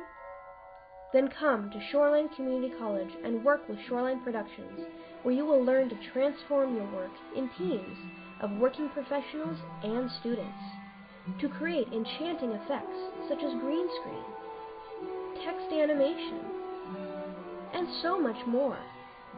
So come to Shoreline Community College, where you can mystify and dazzle in filmmaking. The Eye Care Center of Snohomish on Avenue D is here to help with all your eye care needs. Our professional staff is committed to offering the most sophisticated, high-end, latest technologies to our patients. And the Eye Care Center is a relaxed atmosphere, allows you to browse the over 800 high-end designer frames, including some for the little ones. There's really no reason to go anywhere else. See us online at eyecarecenterofsnohomish.com or call 360-568-6666.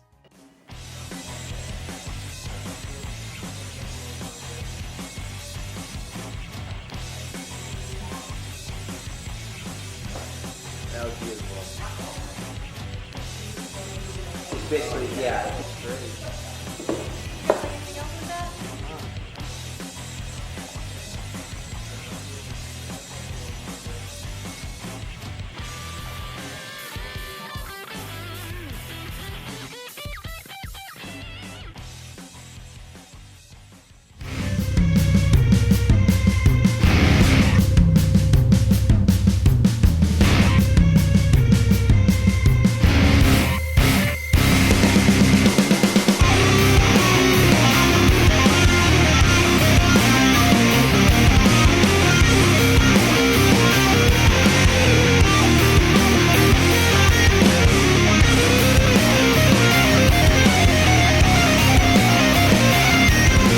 Half a play in the books here on STSPN.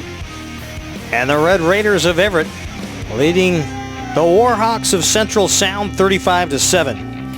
And they've done it in fine, defining fashion.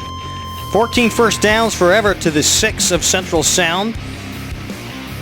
The Red Raiders amassing 178 yards on the ground to only 28, 2-8 of Central Sound. 131 passing yards for Everett, 74 for Central Sound, and 2 turnovers. The first one, most of the damage done on the first turnover from Everett on their first drive, a muff punt and a fumble, resulting in 7 points for the Warhawks, and that is the only score on the board right now for Central Sound. Central Sound turning the ball over on an interception on their second drive of this ball game. To Keelan Tidwell picked it off, and that set up the first score for the Red Raiders. We'll get to all the scoring here in just a moment. Third downs, 4 for 7 for Everett, 1 for 7 for Central Sound. That only third down conversion happening on the first drive and the first third down of the game for the Warhawks. Have been 0 for 6 since. Only 12 total penalties, most of those on return and special teams. So you take those out of the mix, really been a clean football game for the most part. And most of those happening in the later stages of this first half. Both teams probably a little weathered at that point in the ball game, but an outstanding job of offense, an outstanding job of defense. And I'll tell you what, Stephen Allen Jr., special teams specialist and a captain on this Red Raider football team, he's put a little bit of fear into this Warhawk special teams and kicking game, because they're not trying to target him anymore after a couple of beautiful returns to set up touchdowns. And right now on top, 35-7 after one full half of football here at Veterans Memorial Stadium.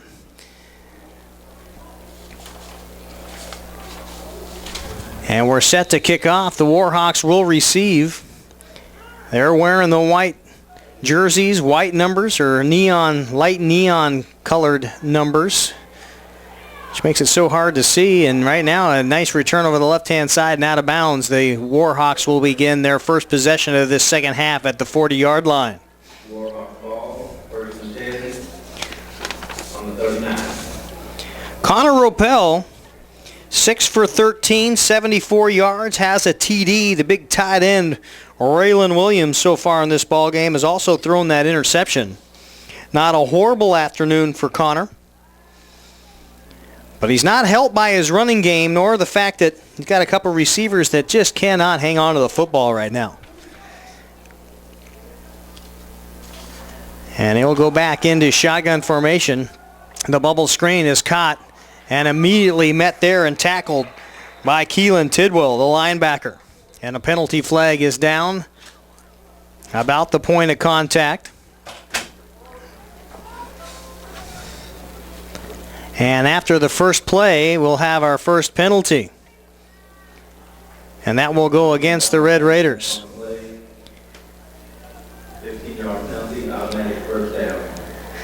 Oh, a personal foul and a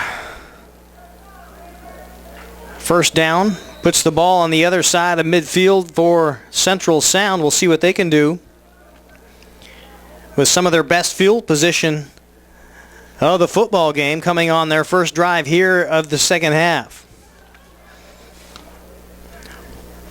Ropel has 4 wide receivers, 1 lone backfield man, and he is met with a thunk and a charge about the line of scrimmage.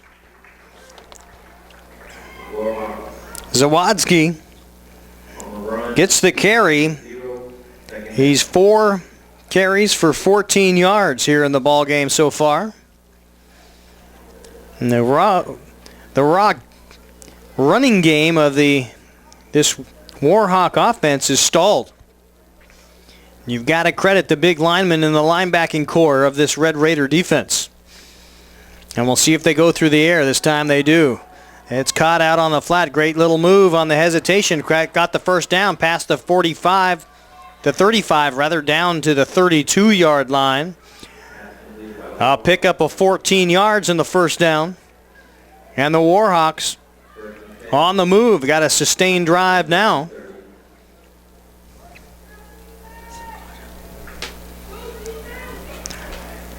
Salgado, the guy that caught the football that time, making an outstanding catch in traffic, has really struggled hanging on to the football thus far. That time made an outstanding play. There's the handoff. Straight up the middle, no go. It was Gabriel Collins and Timmy Cordova. D lineman and linebacker respectively on the stop for no gain. Second down and 10 yards to go. And Warhawks trying to set up the pass with the run game. Would really like to get more than half a foot or a yard on those carries and allow Connor Ropel to air the football out. 4 wide receivers. Back to pass he goes in the shotgun. Busted out of the pocket in good contain, up and out of bounds. It would not have been a catchable ball anyway, as both the defensive back in Allen Jr. and the intended receiver, Chris Hutcherson, both going up for that football near the sideline on the near side, about the 15-yard line. And once again, third down, and as I mentioned, the Warhawks really struggling on third down. Only 1 for 7 on the afternoon. You're going to have to be better and more efficient than that if you're going to get back in this football game. Ball on the 32. Ropel once again stamps his foot, asks for the football, and this time he'll let it fly over the middle. Caught there. It's a first down, and a huge first down pickup. Right over the middle. Just behind the linebackers, but not quite as deep as the defensive backs. And Chris Hutcherson has a first down for the Warhawks, and the drive is still alive. 2 for 8 now on third downs, and that's got to help you out a little bit. Not quite the red zone. Nose of the football is sitting on the 20-yard line. Just underway here, second half at Veterans Memorial in Snohomish. Shotgun formation.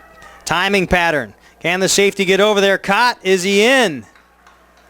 Touchdown, Warhawks. Beautiful ball thrown by Connor Ropel. And right into the hands of the receiver for the touchdown in double coverage. And I'll try to get you a number of the guy that caught the football. Regardless, awaiting the PAT in the first drive of the second half. Central Sound making a statement like they did to open this ball game up. They've got themselves a touchdown. And a few defensive miscues by the Red Raiders. PAT nearly blocked. It's through the uprights, and it is good. 35-14. Warhawks trying to work themselves back into this ball game. We'll take a timeout on STSPN. Red Raiders still on top, 35-14. We'll be back. Can you tell? I think it was 11.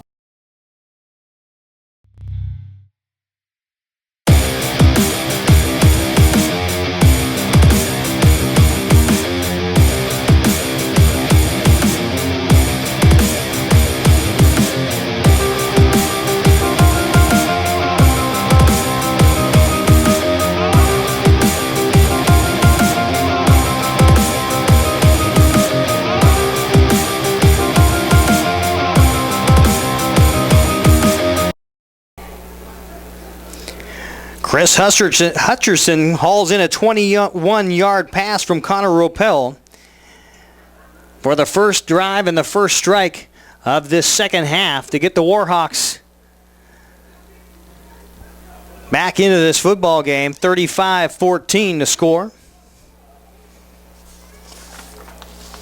Right now the Red Raiders need to take this one, get some good field position on the return here, and make a statement to answer that touchdown.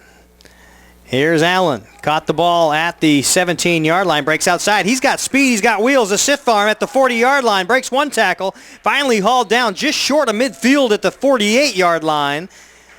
Another huge, dramatic pickup by Stephen Allen Jr. I'm impressed by this young man. Out of Knoxville, Tennessee. Sometimes you just have to have that mentality as a return specialist or one of those guys that can make a living on the special teams. And this is a guy that's embraced it and obviously very, very good at it in Stephen Allen Jr. Here's the handoff. Straight up the middle goes Umid Ramazov, his 10th carry of the ball game. 10 carries for 85 yards and a TD so far on the afternoon. The freshman out of Kennewick, Washington. And into the hurry-up offense, second down and 8 yards to go. Play action pass. Little swing out trying to hit Bernard Brown, who's had an exquisite day thus far. Responsible for 2 touchdowns. Brown, 4 catches for 125 yards already. Holy smoke. 2 TDs. That one took his eye off the football for just a moment. Brings up third down, and we'll see what quarterback Damari Diedrich can do now. 5 for 10, 94 yards, and 2 touchdowns for your quarterback. Back to pass. Pump fake, has to scramble outside, has a little bit of running room, has a man open, in and out of the hands of the intended receiver, Josiah Miller. And Miller can't hang on, and that'll bring up fourth down, and the punt team will have to come on. John Higgins doing the kicking once again. He's not had a lot of play time out there, but that's what you want out of your punter. You want him watching from the sideline as much as humanly possible. Higgins rubs his hands together and will try to boot this one away. High snap. Here's the punt. It is away and shanked off this side of his foot. Will not be the best of kicks. And they will mark that one out of bounds at the 30-yard line. So a 30-yard punt by Higgins will set up the second drive of the second half for the Warhawks. And should they be able to get another drive put together right here, you're going to have to once again think about things. Things get a little interesting. Of course, you're up now by 3 touchdowns. And 2 touchdowns is certainly a decent amount of breathing room, but it's that momentum shift that you're more worried about than anything. Low snap, handoff, goes over the left-hand side. Nothing there, and another loss in the running game. Brutal. They're punishing them. The Red Raider defense is punishing every ball carrier that comes their way.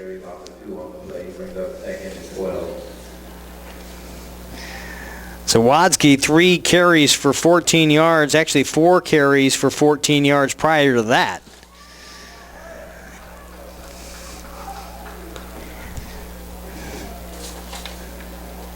.28 total yards by the Warhawks on the day. There's a swing out pass at the 30-yard line. Pop out of bounds. And a big hit on the left-hand side. Allen saying hello. Nice to meet you. Thank you very much. Third down. And you can't tell me as a wide receiver you don't remember that the next time you step to the line of scrimmage. Ropel back once again under the shotgun. Here comes the pass, batted down, incomplete pass, and that'll bring up another 4th down.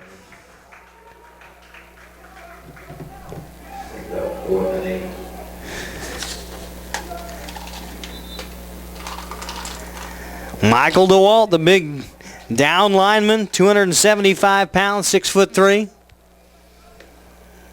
Jumping right up there, batting that one down with a big paw. And Allen once again back to receive, will lick his chops and try to get another 40-yard plus return. He's had 2 on the afternoon already. High snap, gathered in with one hand, punt is away, and it's a dandy. Fair catch called for at the 30-yard line. Wise decision. And the Red Raider offense will take charge at the 30-yard line. I'd like to allow our sponsors a quick peekaboo here on the STSPN broadcast of Red Raider football.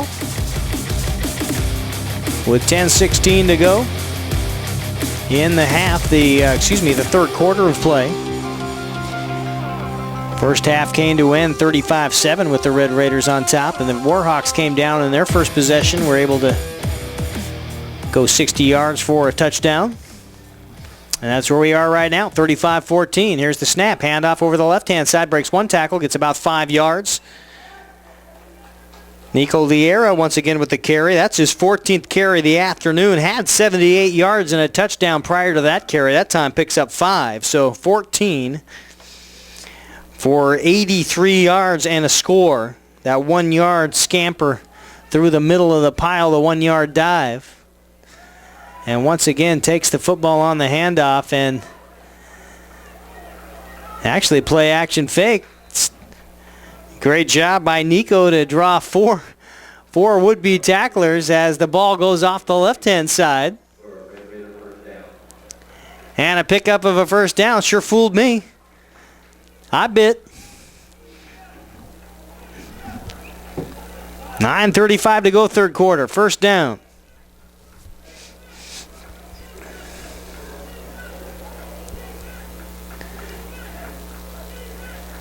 Diedrich with the handoff to Nico again. Great job of blocking through the middle. Still on his feet up near the first down. And an 8-yard pickup on first down. Cross midfield. And into Warhawk territory go the Redhawks. And now they're looking like they mean it. Playing the same football they did in that second quarter. Trips on the far side. One receiver on the near side into the shotgun formation. They hand the ball up once again right through the middle. Got some daylight, 40-yard line, and a punch out of bounds at the 30-yard line. On the coverage, and the guy that got him knocked out of bounds was number 83. Of course, only time I see a number, I don't have him in my roster. Nonetheless, first down. Option. Daedric will carry it himself, and he picks up 6 yards on the keeper off the option, and churning up the turf right now is the Red Raider running game. 8:15 to go third quarter. Back to pass. Daedric has a man open, knocked out of bounds. This one could be trouble. Almost picked off into double coverage. And the faithful here in the stands hollering down at the officials on the field, asking for a flag on what looked like a bump out of bounds. The intended receiver was Mitchell Galloway, and either lost his feet about the 20-yard line or was bumped out of bounds about the 20. Nonetheless, was out of bounds on the ground. This time they'll go right back to him, in and out of the breadbasket, right in the kitchen. Well thrown ball by Daedric. Galloway can't hold on, and that will bring up a fourth down situation. And inside the 30-yard line is probably 4 down territory. And indeed, head coach Tim Dennis is elected to go for it here on fourth down. 5 yards to go. Shotgun formation. They'll air it out. Hit at the line of scrimmage. One arm, no. In and out of the hands of Galloway once again, incomplete. And that will be a turnover on downs, and the Warhawks will get the football back. Penalty flag on the near sideline, about the 25-yard lines, however. So we'll hold on, and it was an ineligible receiver downfield. It will be declined. And the Raiders will strap on their defensive side of the ball, their helmets, and head back into the fray. They've done an outstanding job so far, only allowing 28 yards still on the ground game. All the damage being done through the air for Central Sound. Up over 100 yards now on the aerial attack. Connor Lapel, once again, the quarterback, has 4 wide receivers, twins to the far side, twins on the near side, back to pass now, rolls out to his right, has some time, still looking downfield, picked off at the 30-yard line. The second interception for Keelan Tidwell. Holy smoke, is that guy in the right place at the right time. Keelan, 2 picks now, and wearing camouflage in the linebacker slot. And both times it looked like Rappel just has not seen the big sophomore. 6 foot, sure-handed linebacker. Well, I put him in at tight end, coach. Shoot. 2 of the receptions for the Warhawks have gone to number 14 of the Red Raiders. Great field down. There's the handoff, right-hand side.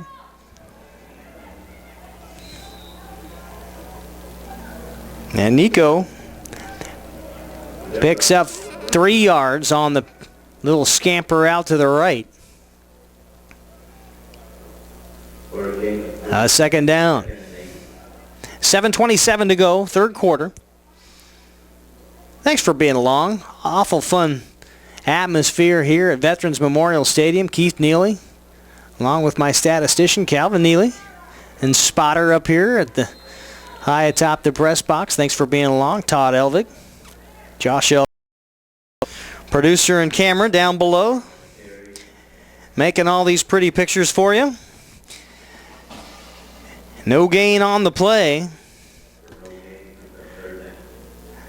I'll say a gain of 2. 3rd down. Shotgun formation, play action. They hit Brown. A little slice, a little dice, but no forward momentum. Actually, a loss of half a yard, and we've got 4th down. No gain, result 4th down.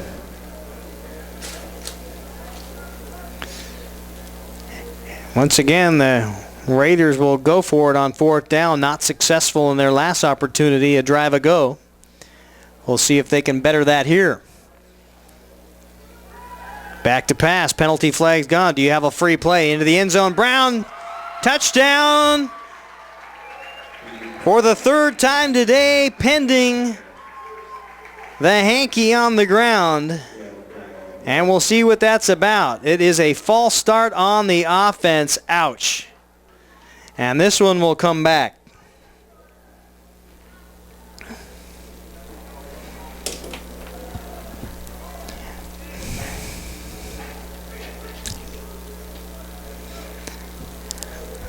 And that looked to be a false start on number 90 on the offense.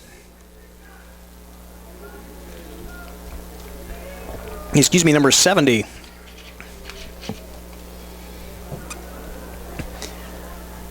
With the false start.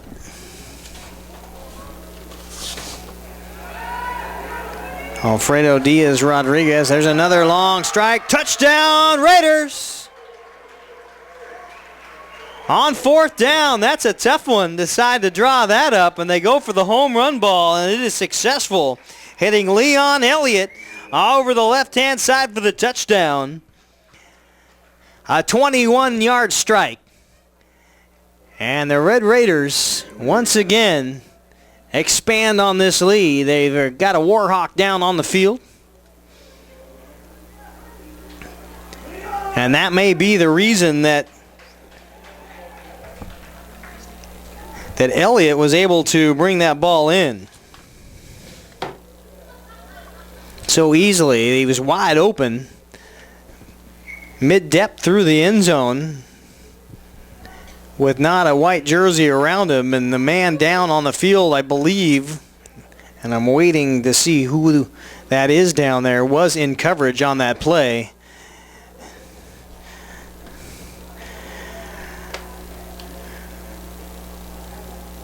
Umid Ramazov got things started for the Red Raiders, and the first touchdown came on a 40-yard beauty. Around the left end, was able to cut it back about the 10-yard line, and 8 plays, 93-yard drive, and Ramazov capped it off with that 40-yard scamper for a TD. Brown, one of his first touchdowns, a 49-yard bomb. Diedrich to Brown on the second touchdown. Liera, 1-yard dive over the middle. Interesting story about that. I wasn't entirely sure who made that touchdown at the beginning of that call after thinking that Diedrich got around the edge and got the touchdown. And I went down and talked to the quarterback, Damari Diedrich, and he said, yeah, that was Nico. I helped him in. I pushed him in. I got him at least half of that yard. So we'll give half a credit of a rushing touchdown to Damari on that. Self-credit as the PAT is through the uprights and good. With 6 minutes to go here in the 3rd quarter, the Red Raiders of Everett taking a 42-14 lead over the Central Sound Warhawks. You're watching STSPN. We'll see you on the other side.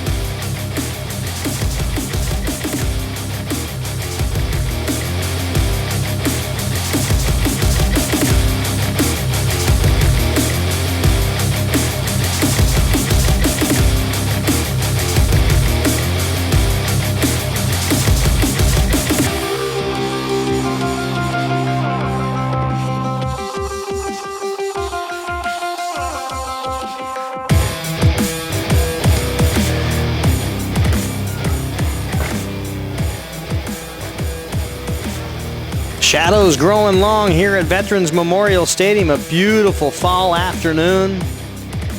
Football in the air. And here is the kickoff. And taken in at the 12-yard line. A little scamper through the middle. Got some room. Spin move down the other side of the 25. And that's where the Warhawks will set up camp. 21-yard touchdown strike to Leon Elliott.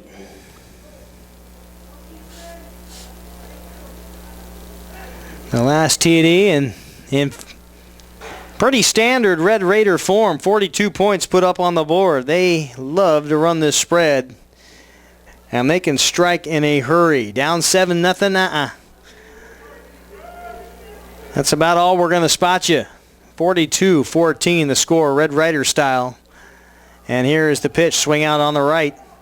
Cut back up the middle, gain of 2, maybe 3 yards on the scamper over right-hand side, off tackle.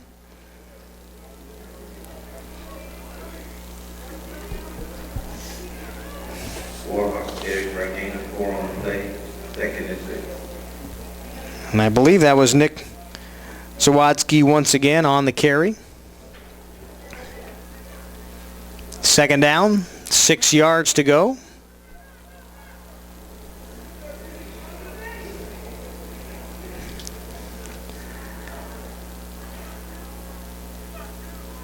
Delayed snap now, trying to catch a Raider off.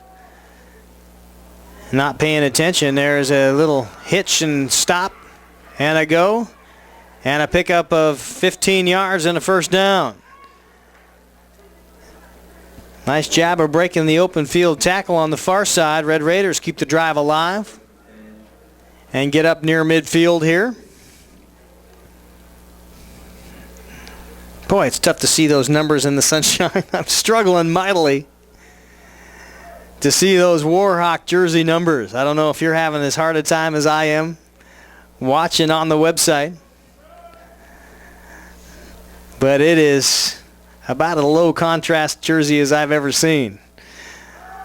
And now a little shuffle pass forward, not fooling anybody on the Red Raider side of the defensive end, and Tyler Gamble certainly wasn't fooled a bit. Linebacker out of San Diego, California, showing his freshman season what he's made of. And a tackle for loss will drop the ball back 4 yards and bring up 2nd down. Pushed that little shuffle right into the pile. Not only was it a good job of catching the football, but tough just to hold on. Back to pass in a shotgun. 2-man over the middle. Got at the 40-yard line. Fumbled there. Will they say incomplete? No. No catch.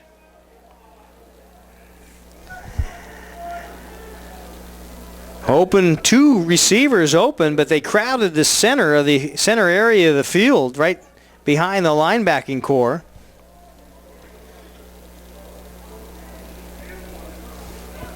And it falls incomplete.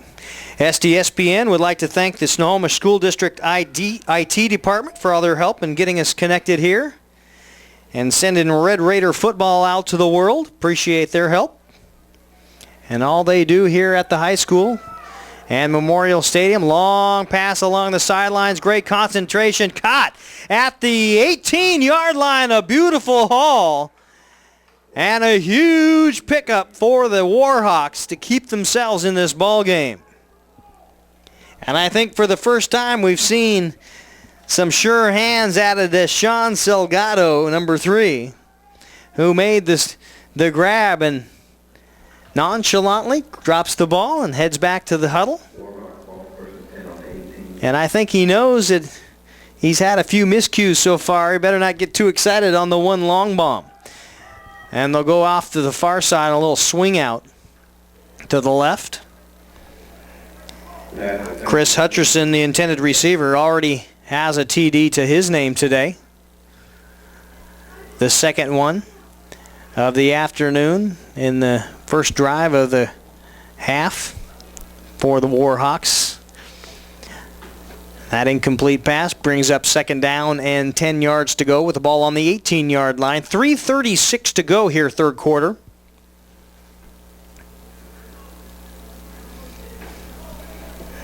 Getting on toward 5:30 in the afternoon. Pass over the middle. Boy, that'd have been a tough catch, thrown into triple coverage. Chris Hutcherson, masterful just to get his hands up on that football. They scoot on by, incomplete. But had he caught the ball, he'd have been thumped awful hard by a couple of Red Raiders waiting right for him. Third down.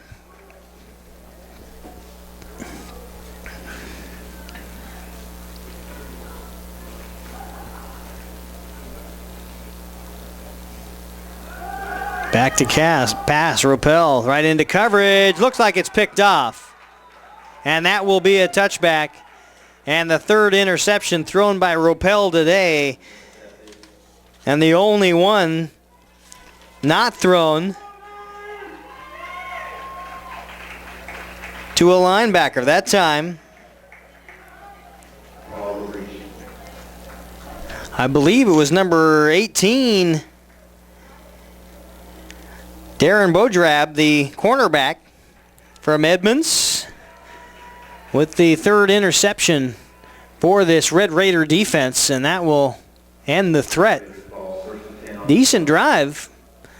The Red Raiders just can't seem to get more than a couple big plays. Able to get about a 42, 43-yard strike to Deshaun Salgado down that left-hand side and set him up very well inside the red zone. The Red Raiders, but they could not connect in the final fifth of the field around the right-hand side. Umid Ramazov once again picks up a first down before he gets out of bounds and stops the clock with 3:08. And now, even though he was out of bounds, they'll start the clock. First down and 10. Once again, Ramazov with the handoff, picks up a yard before he's tripped up.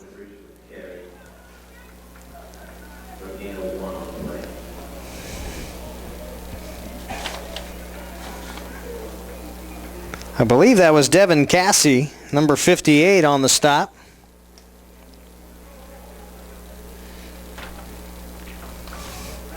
I can confirm nor deny.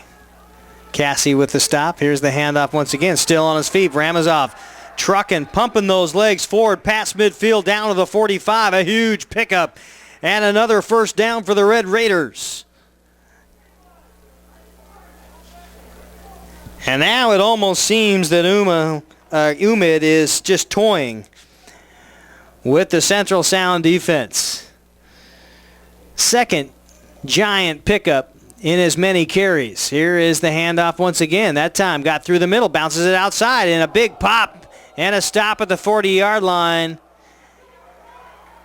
And toying no longer after that hit. And Umid up, but hurting a bit. Concussion watch probably will be the word of the day here, and as they look over Ramazov, the training staff will get him off to the bench, take his helmet away, and that is a tough way to end 3 carries. Back to pass. Diedrich will step up into the pocket, still on his feet, managed to get back to the original line of scrimmage. The Warhawks a good job of fighting off that initial block and getting into the backfield. The pocket collapsed almost immediately, and Diedrich had to scramble in order to get back to the line of scrimmage, and that will be a pickup of maybe a loss of 1 on the play. We'll bring up third down and 5. Diedrich rolls out to his right, has a long pass over the middle. A penalty flag is down, and the intended receiver asking for the flag.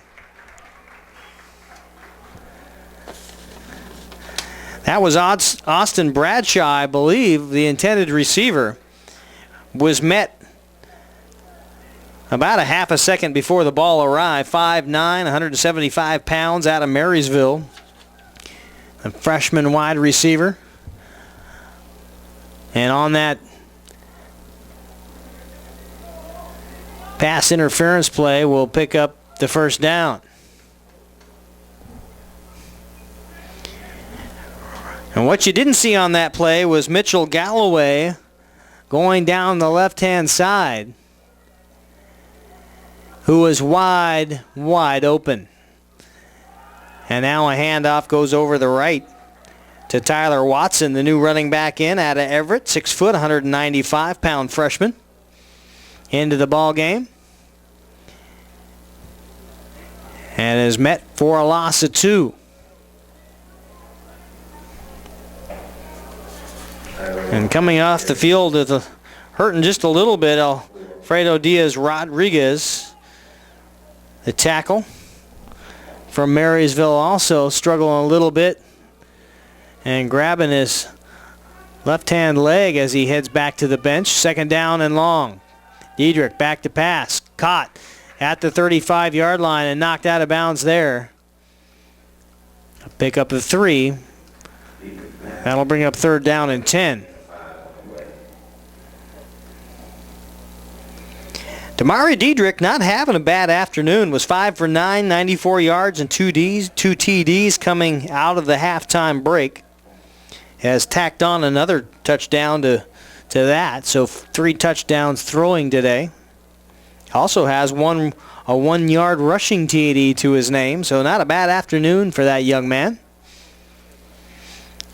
And now back into the pocket, has to scramble outside, looks long, has 2 open, underthrown just a little bit, not clear. Almost a Hail Mary style pass. And 11 seconds to go in the quarter. And they'll bring on Higgins and the punt team.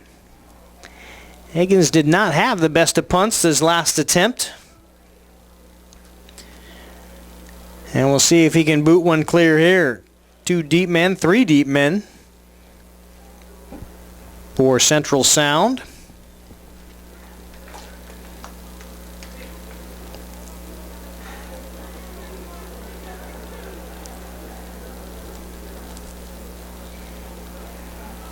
And that time got off a nice spiral on the corner coffin punt down to the right-hand side.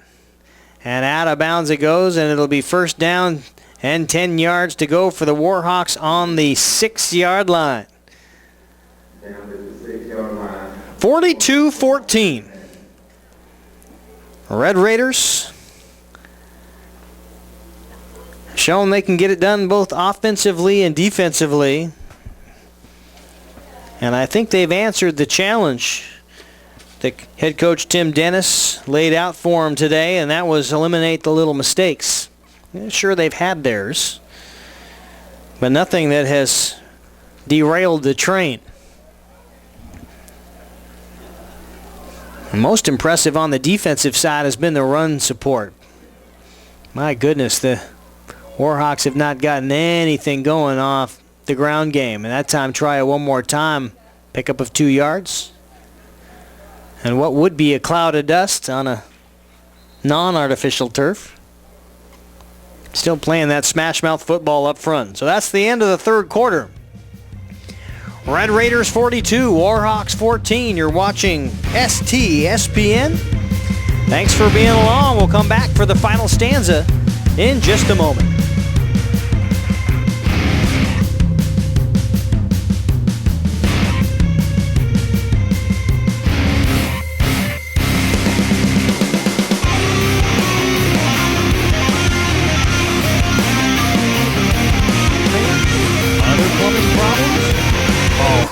Jackson Plumbing for 24-hour service. Owned by a lifetime Edmonds resident and Edmonds Woodway grad, Action Jackson is the drain cleaning specialist. They can unclog most internal drains for only $99 plus tax. Call 425-877-5601 or visit actionjacksonplumbing.com.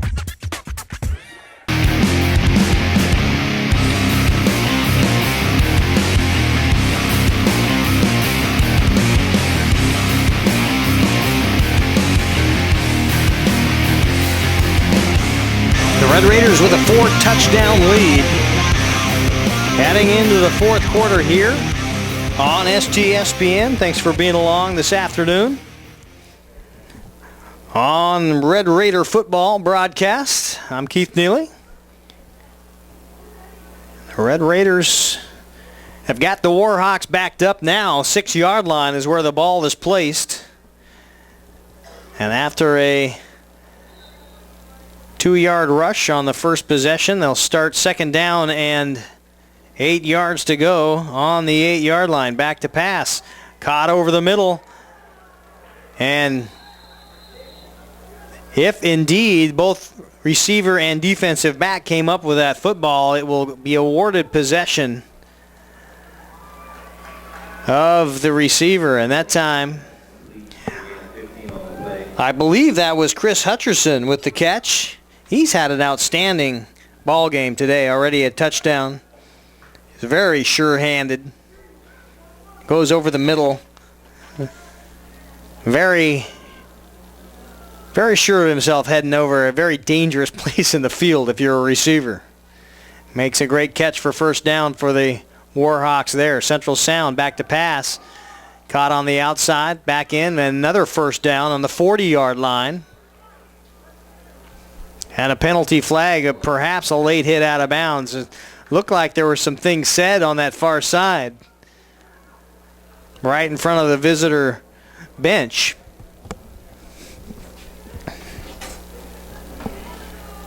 And after they sort out the details, we'll find out who backs up who zooms who here.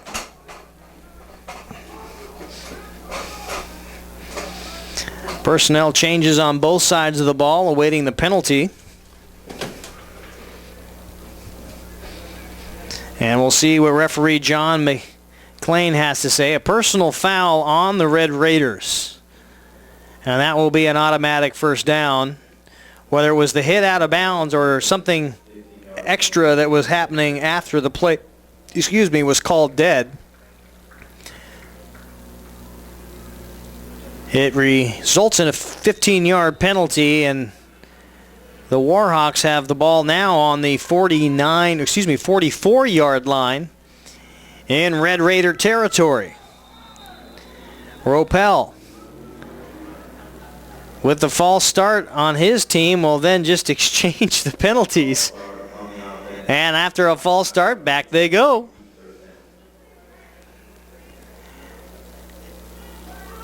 And this is where things can get a little interesting. Boy, fourth quarter, everyone's just a little tired. You've been in the trenches for half an afternoon for the most part, in the sunshine. And you're going to have to really dig deep now to make sure that you eliminate some of those penalties. Here is Ropel in the shotgun formation. I don't think he's taken a single snap under center so far today. Looks for the long ball. Has a man open. Almost picked off. Excellent coverage on the play by Isaiah Lee. 6-foot freshman from Mukilteo. Some bit of contact about the 30-yard line, but both receiver and defensive back were equally at fault in the mix-up.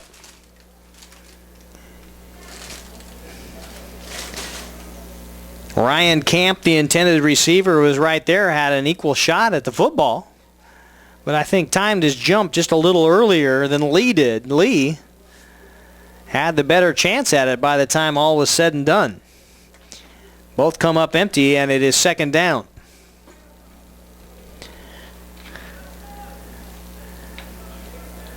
And now the Warhawks look like they got a bit of confusion at what they're going to call here. A lineman turn around and try to seek the advice of quarterback Ropel. We'll see what the play is that ends up coming of this. Back to pass once again. A little swing out pass to the running back, running out on end.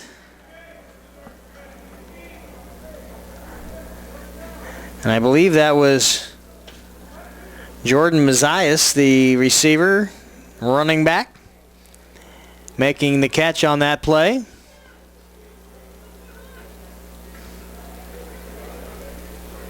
Third down.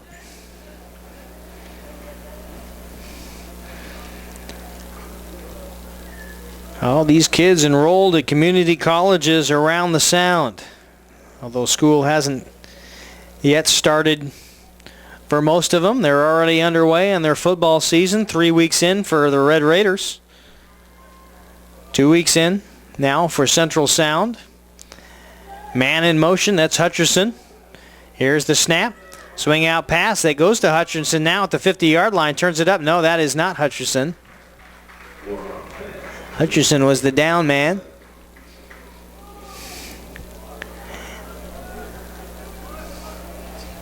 Caught, we believe, by number 22, Sabian Perergo.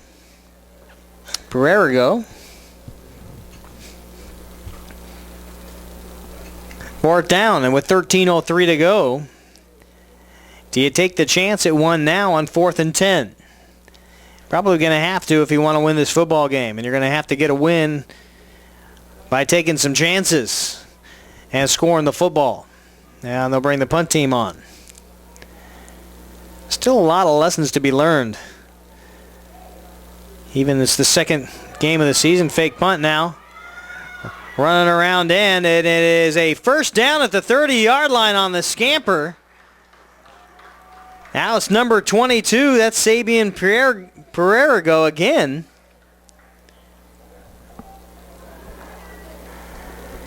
And it looked like they weren't going to take the chance, and I think that was designed. That was a design play. That was the fake punt. And it paid off. 1st and 10. Exciting play. And the Warhawks still alive. 42-14 with 12:18 to go in the football game. 4 receivers. Lone back. 1st and 10 at the 29-yard line. Ropel has a man open. Picked off at the 20-yard line. Outstanding job of turning around and finding the football. And the Red Raiders once again come up with a pick. This time the fourth of the ball game. And that was number 33, Levi Diaz Jr. with the interception.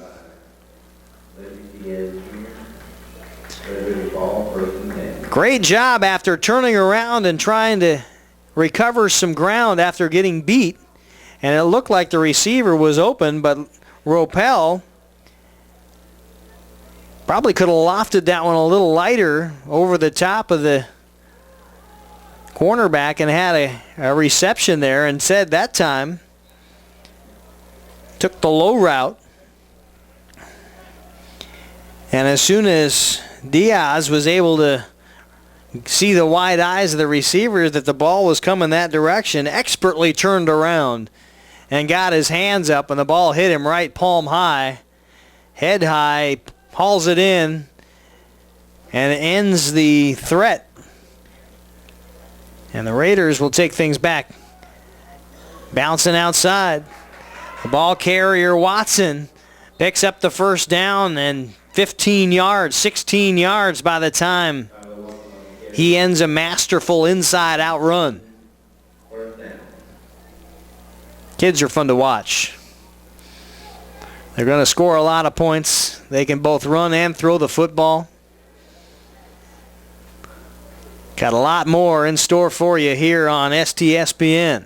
Every home broadcast can be found right here. Hand off straight away. Can also go back on the website and see the archive. Can always go back and pick up more STSPN action and Red Raider football. This one will be up and available for you as soon as it's over.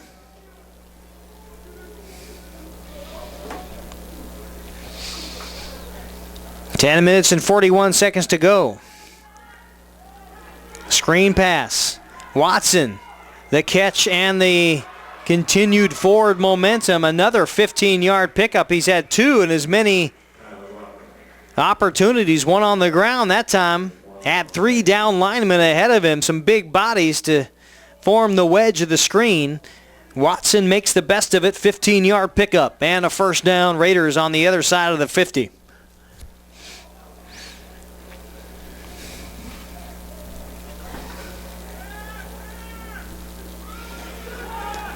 Little scramble on the broken play, a penalty.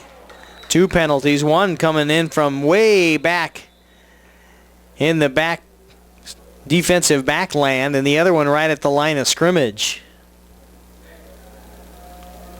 And we'll see what that's all about. Red Raider Cavalry in attendance. A lot of fans here, and a beautiful afternoon at Veterans Memorial Stadium, getting out and supporting their Red Raiders. Nice to see everybody that wants to get out and support junior college football. These young men pledging their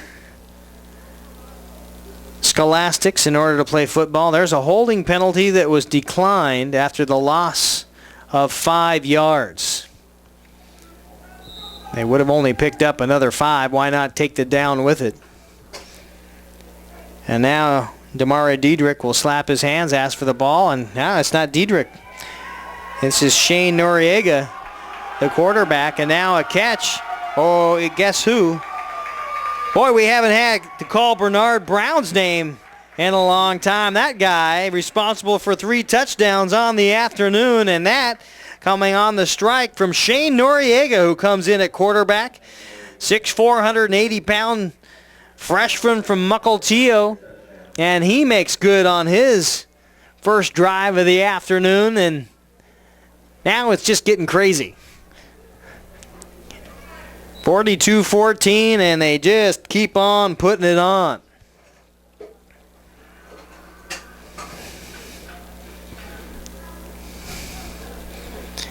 And the PAT still perfect as that one heads through the uprights. 49-14. 9:49 to go here in the ball game. Red Raiders large and in charge. And we'll be back on STSPN. Thanks for being along. Are you a whiz in filmmaking? Do you want to become extraordinary in filmmaking? Then come to Shoreline Community College and work with Shoreline Productions, where you will learn to transform your work in teams of working professionals and students to create enchanting effects such as green screen, text animation, and so much more. So come to Shoreline Community College, where you can mystify and dazzle in filmmaking. Their play. 51 yards. 51 yards. How many yards does Brown have? We're back on STSPN. 49-14 the score. Red Raiders all over the map right now, but none shining brighter than number 32, Bernard Brown. 5 catches, and catch this, 176 yards receiving. 176 yards. Holy cow. Here's the return. A little reverse, and knocked down by his own man, number 22. Perigo again.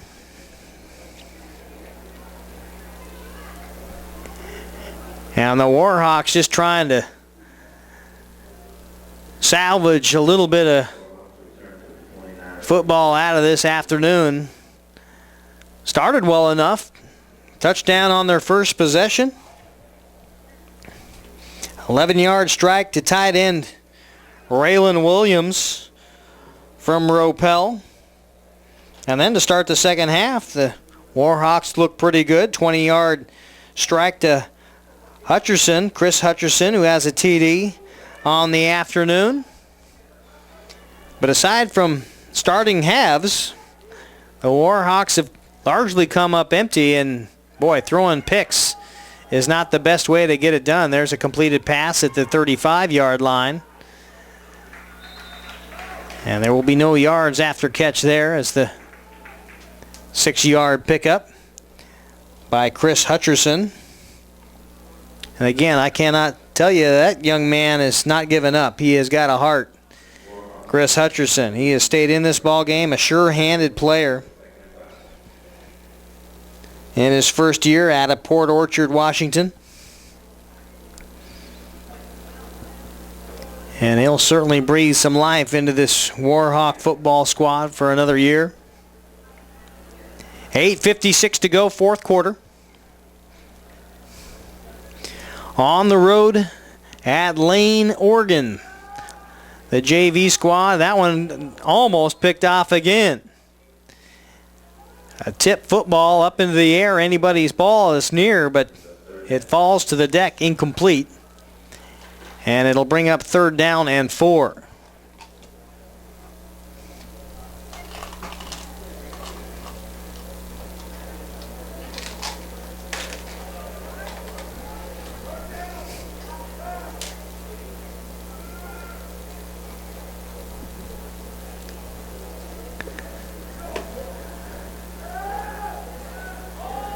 Pass on the far side and caught by the coaching staff. On the Warhawk sideline, that'll be 4th down. A bullet nonetheless. Linfield JV will be the next opponent a week from today down at Linfield College down in Oregon. The first team there for Linfield, nationally ranked. I believe they were 7th in the nation a week ago. So that kind of tells you that the makeup of their JV team is not going to be shabby. And it's great to get these kids, these Red Raiders, some opportunity to play against some mighty fine football players. Just make themselves better. Taken in at the 32-yard line. Guess who? It's Allen. He'll bust it outside. Man, that guy can scamper. Look at the speed to the 40. 35-30, taken down at the 25-yard line. Holy smoke. Stephen Allen Jr. with another giant pickup in special teams. He's already made my junior college fantasy team as the returner right there. That's my guy.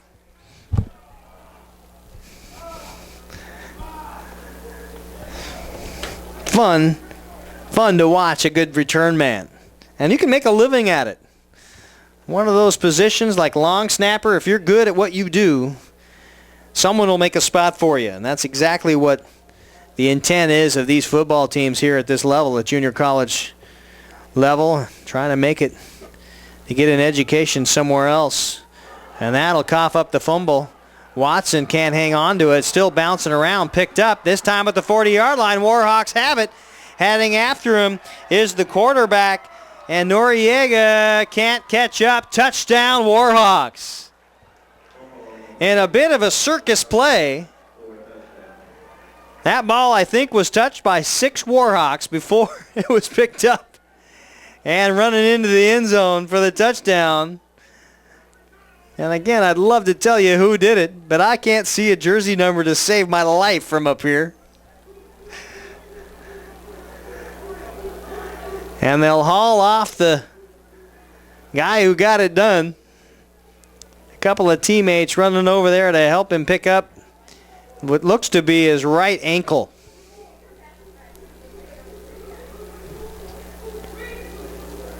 And it looks like 40-something. Boy, struggling mightily. Could be Jonathan Harris, number 44. Nonetheless, a great job at outrunning the quarterback, Shane Noriega, who also has some speed under him. And the big guy able to lumber just enough in front.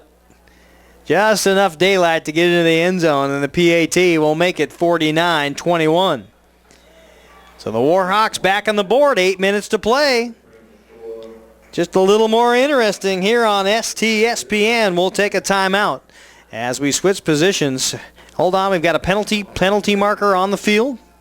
We'll take a break as soon as we scatter the dust here, read the tea leaves, and come up with whatever this penalty might be on the PAT. They've got 21 points on the board, and we've got a hold in the backfield on the defense. So it will be,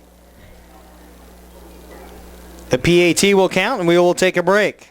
So after the pomp and circumstance, we'll take time out on STSPN. Red Raiders 49 and the Warhawks 21. Clogged drain? Other plumbing problems? Call Action Jackson Plumbing for 24-hour service. Owned by a lifetime Edmonds resident and Edmonds Woodway grad, Action Jackson is the drain cleaning specialist. They can unclog most internal drains for only $99 plus tax. Call 425-877-5601 or visit actionjacksonplumbing.com.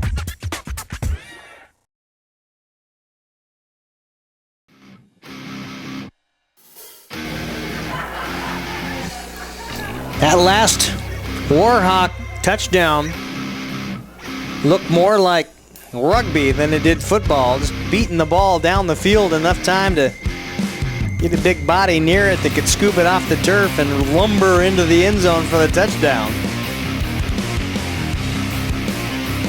49-21. The score now with 8 minutes to play here in the fourth quarter.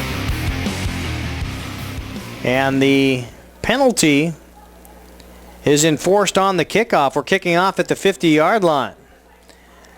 So we'll see what Allen can take from his own 2-yard line. Takes it outside, gets past two defenders, can't quite get back to the 20-yard line. So a pickup of 16 yards. And Allen is down, favoring that left ankle, it looks like. Although by the time he gets near the bench, he's putting some weight on it. And now saunters off. Probably something that'll have to get some ice on it before the ball game next week. First down and 10, Noriega. Back under in the shotgun formation. Swing out pass has it batted down. The intended receiver was Trey Robinson. Trey from Mill Creek. And now the Red Raiders able to get some of the substitutes in and get everybody some playing time. Only 2 years of eligibility at this level, so you want to get as much experience to your younger players as you possibly can in opportunities that they can make a successful attempt at some football, and that's nice to see with the Raiders on top by 49-21 as we get down near the 7-minute mark.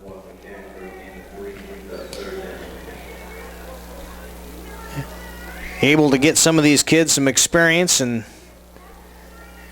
get some real-world snaps. That one, once again, rush throw by Noriega, skips off the turf, and that'll bring up fourth down. So 3 and out after 2 quick passes intended for Trey Robinson coming back on the bubble screen, fall incomplete. And that will bring on John Higgins once again to punt it away.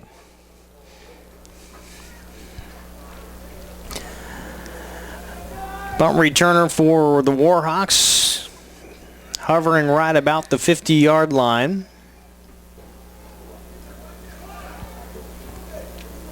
And now backs up just a bit toward the 40.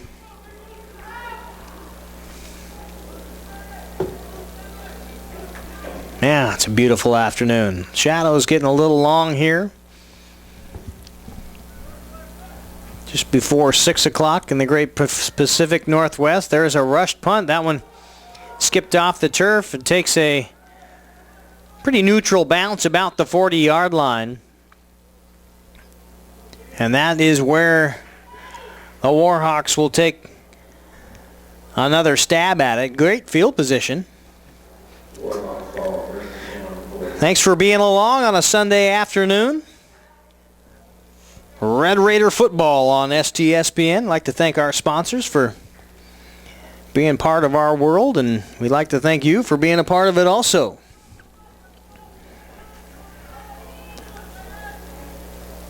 Change possession back to first down, and Hard to see. I think we've got a quarterback change now for the Warhawks, although your guess is as good as mine as who it is. A little shuffle pass falls incomplete. And it's number 5, Jordan Mazias at quarterback. We have an injury timeout.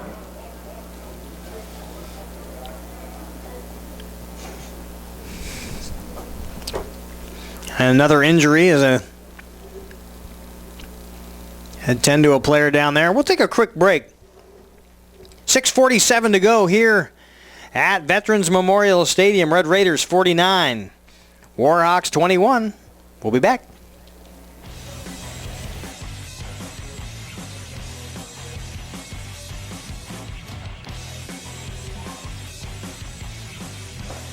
That was beautiful. Basically, yeah.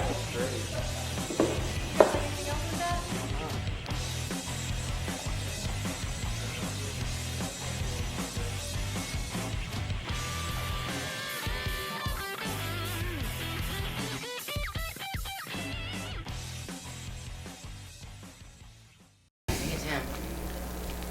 It's definitely 5. The jersey schemes sometimes have gotten crazy, in my opinion, over the last couple of years. Of course, you look at some of the combinations from some of these Nike schools like Oregon. They pull out a different jersey every other Thursday, it seems like, for a Saturday matchup. Back to pass is Mazias now. Right rolls out to his right, looks downfield, has a man wide open at the 30-yard line, cuts at the 20. 15, tries to cut it back, runs into a Red Raider right at the 15 and popped out of bounds. But a huge pickup of 10, 20, 30 yards. The Warhawks have a very unique scheme. They got these white jerseys with the black pants, black helmets, and a neon yellow lettering that I'm just now starting to make out as the sunshine drops down a bit. But I'll tell you what, it's taken me 4.5 quarters to even have half a chance at it. Mazias drops back 1, 2, 3, 4, 5 steps back. Now has a man, same play, downfield. One-arm catch over the top, in and out of the hands of the receiver. Double coverage. Both the cornerback and the free safety met about 5 yards deep in the end zone just before the pylon over there. Did a good job at keeping the ball out of the hands of the intended receiver, Chris Hutcherson, on that play. And Hutcherson will go back to the huddle. Breathing deep. Had to make a tough run. Fight off a linebacker on his way down on that route on that right-hand side, and then had to try to beat 2 defenders to get up into the air to have a chance at that ball. It was in and out of his hands. It would have been an outstanding catch had he made it. And with 5:55 to go, a run through the middle, a pickup of 6 yards on second down is the quarterback, Mazias. On the keeper.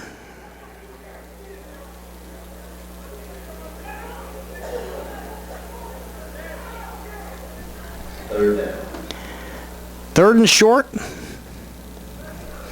The ball just inside the 10-yard line.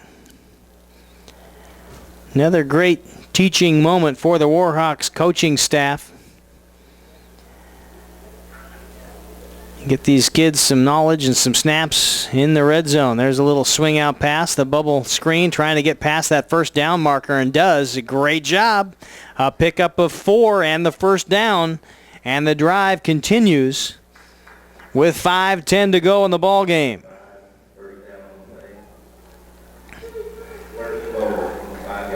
Red Raiders up by 5 touchdowns. That's their biggest advantage so far in the ball game right now. 49-21. Warhawks looking to knock a little bit off of that. We've got a timeout on the field as Central Sound wants to talk things over. We'll take a timeout ourselves on STSPN. 49-21, Red Raiders on top. The Eye Care Center of Snohomish on Avenue D is here to help with all your eye care needs. Our professional staff is committed to offering the most sophisticated, high-end, latest technologies to our patients. And the Eye Care Center is a relaxed atmosphere, allows you to browse the over 800 high-end designer frames, including some for the little ones. There's really no reason to go anywhere else. See us online at eyecarecenterofsnohomish.com or call 360-568-6666.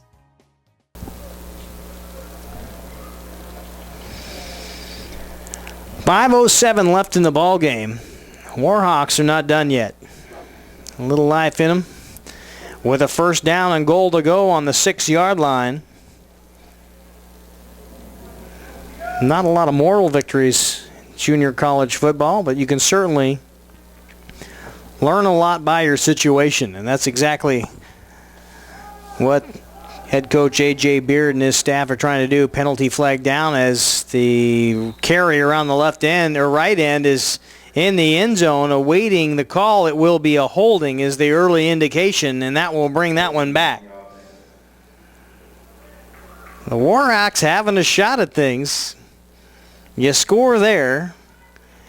You get the onside kick. You're still down 3 touchdowns at that point, should you score again.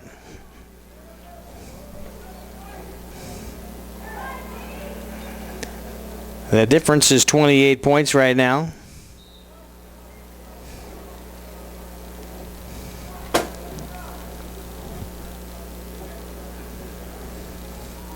So the difference would be 3 touchdowns, excuse me. First down and goal to go with the ball on the 16-yard line. Man in motion as Hutcherson crosses the ball in center. They go deep. Man-to-man coverage. Caught. Did he stay in? And touchdown, Warhawks. Both the officials had to go over and confer with one another to make sure that that was caught with a foot in bounds. Indeed it was. And the Warhawks score off the toss by Mazias. Jordan Mazias coming in after Connor Ropel has done for the afternoon. Looked pretty sharp.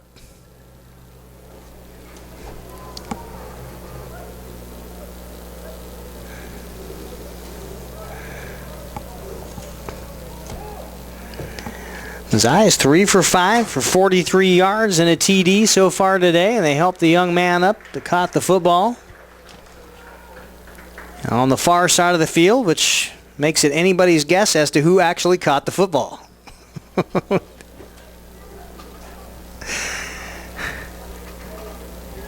Great catch into coverage.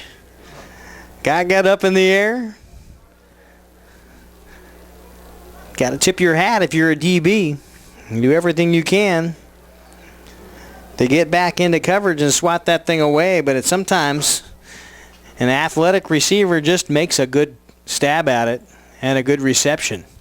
And that was the case there. There's the PAT almost blocked up and through the uprights, and we have another score by the Warhawks, 49-21, a 4-touchdown advantage for the Red Raiders. Will stay right here. 49-28, your score. 3-touchdown advantage.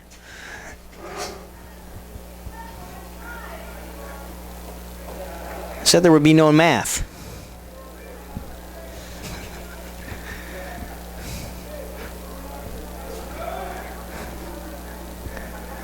.432 to go.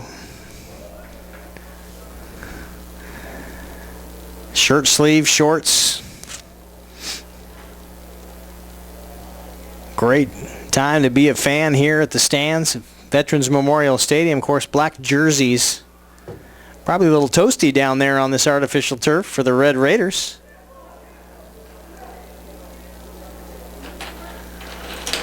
And now the Kick return team.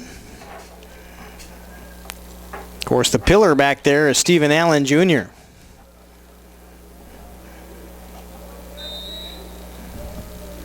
And Brown, Bernard Brown, also back to return for the Raiders. With 4:32, perhaps the last drive we'll see out of the ball game, and the onside kick squibbed and missed there, and finally taken in, and definitely went 10 yards. The Red Raiders will recover, and they will start 1st and 10 on the 44-yard line. Red Raiders ball, 1st and 10 on the 44.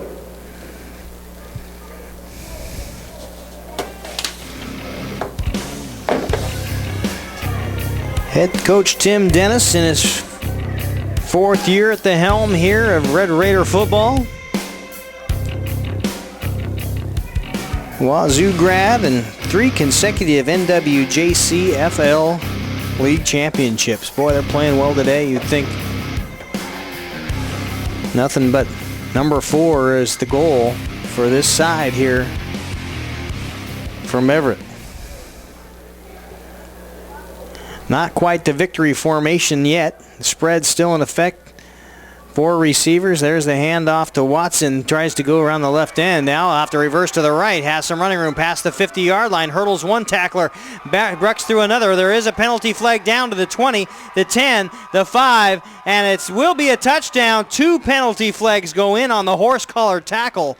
But the most dangerous penalty is sitting at the 45-yard line, as Laundry is all over the field here at Veterans Memorial. We already know what the penalty is at the end line, and that would be a horse collar tackle in the end zone should it not come back. At best, it's 2 penalties against the Warhawks, and the touchdown will be secured. At worst, it would be an offsetting penalty, and they will replay the down from the 44-yard line. 4 minutes to play on the clock, 49-28. The score, 21-point advantage for the Red Raiders, and they've done it all over the field.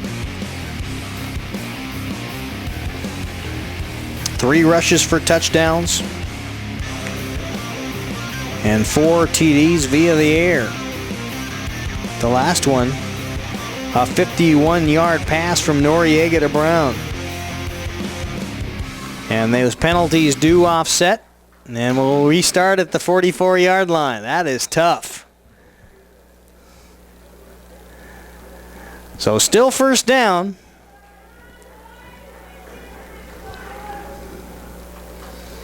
Noriega slaps a couple of times. Now we'll hand the ball off, and the ball up to the right-hand side. And I believe that is Diedrich back into the ball game. Number 12, still the quarterback out there. Hands the ball to Tyler Watson. Pick up a 4.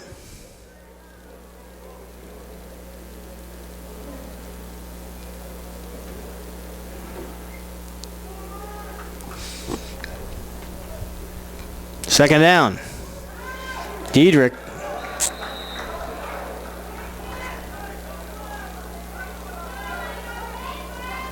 Has to go recover the brain bucket after it gets pulled off. The Warhawks lucky that was not a penalty, a face mask penalty, and now Noriega will get the call. Of course, in college, the helmet comes off. You've got to sit out a down, and that's exactly what's happening now to Damari Diedrich. And we'll see what Shane Noriega can do. From the shotgun formation, trips to the far side. 1 receiver on the near side. 3-step drop. Long bomb pass. Has a man open. Picked off. Underthrown. Intended receiver was Trey Robinson. He had about a 3-stride lead on the defensive back.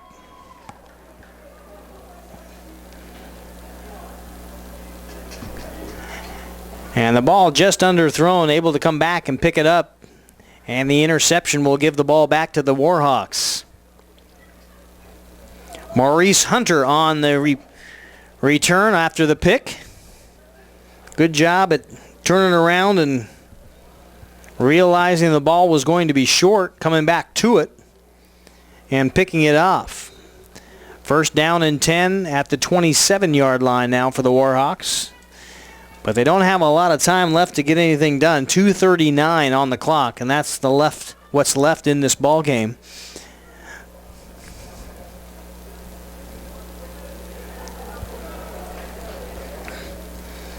Mazias back to pass, rolls out to his right. Now he'll try to cut it back up. Now back out to his right, still on the run. Looks downfield, caught at the 40-yard line.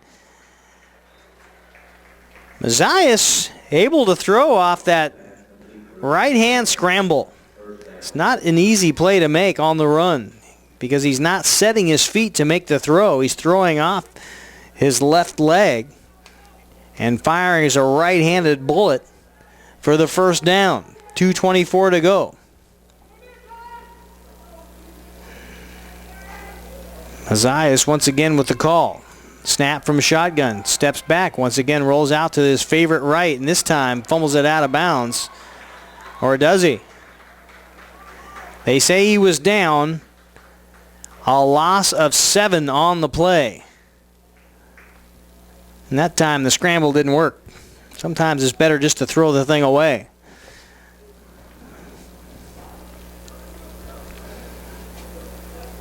Some of those split decisions can really show a top-tier quarterback. Sometimes it's better just to chuck it into the cheap seats and go back and get another down than take a 7-yard loss, but we'll see what they do here. Mazias back to pass once again, busting through into the backfield. The pass on the way incomplete. The guy that got back there was Joe Glafke, 6'3", 230 pounds from Renton, a freshman. He's been in the backfield 2 and 3 times, that time flushing Mazias out of the pocket. And I imagine the first guy that comes in on that right-hand side and forces Mazias left is going to have some success because he likes to go out that direction. Every rollout for Mazias is going out to that right-hand side. 1:23 with a stop clock after the incomplete pass. 3rd down and long. Mazias back to pass. Looks over the middle, leaves it short off the turf. Will be incomplete pass and bring up 4th down with 1:17 to go. Incomplete pass on the play, brings up 4th down.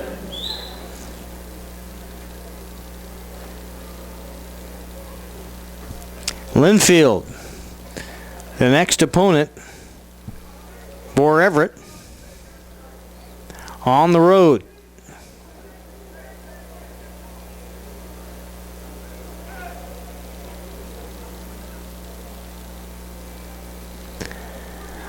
Central Sound on 4th down.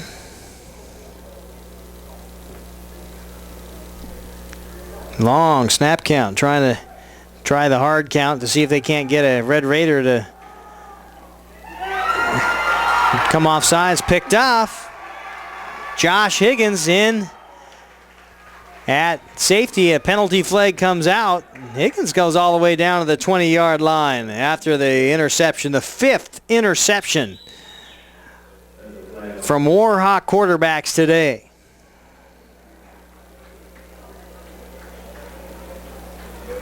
That's something that they'll have to clean up.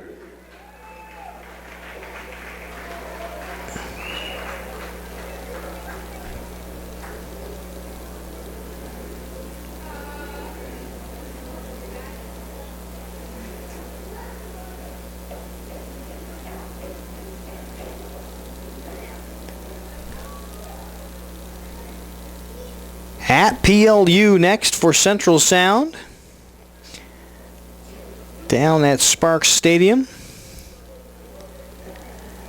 And after the victory formation to try to run this clock out, we'll keep the clock moving for 35 seconds.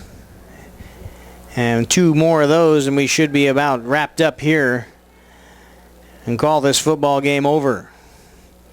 Certainly had some entertaining moments. And the Warhawks put up a few of those. The little batted circus-style touchdown down the field in the last touchdown that right before, I guess it was the second to last touchdown. Certainly fun to watch, but Red Raiders doing most of the entertaining here today.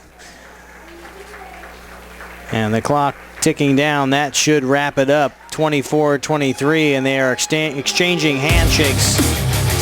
And that will be your ball game. 49-28, the final here at Veterans Memorial Stadium. We'll take a break, come back, and wrap things up on STSPN. We'll be back in just a minute.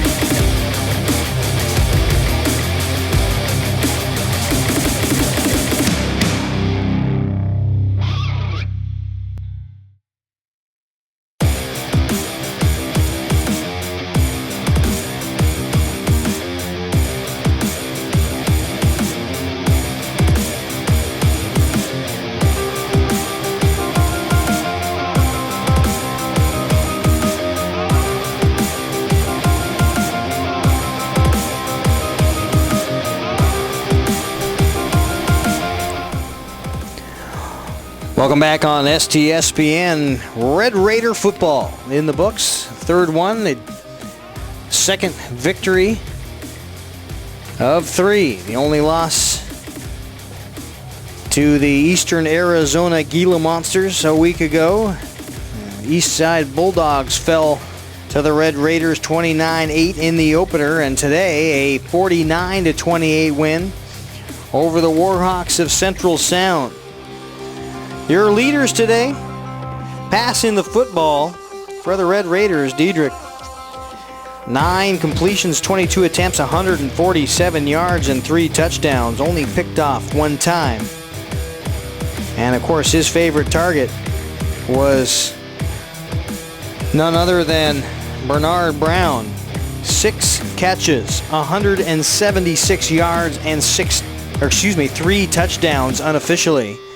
That's a whale of a ball game for a wide receiver. Holy smoke. And of course, rushing the football, Ramazov with 13 rushes, 126 yards, and a TD of his own. And those are your leaders for the Red Raiders. And once again, an outstanding ball game after some early mistakes cost him a touchdown. Came right back in fair fashion to wrap this thing up and tidy it up with a bow on defense and offense. 49-28, the final score here at Veterans Memorial Stadium. Thanks for being along. We'll see you next time on Red Raider football on STSPN. Have a good night.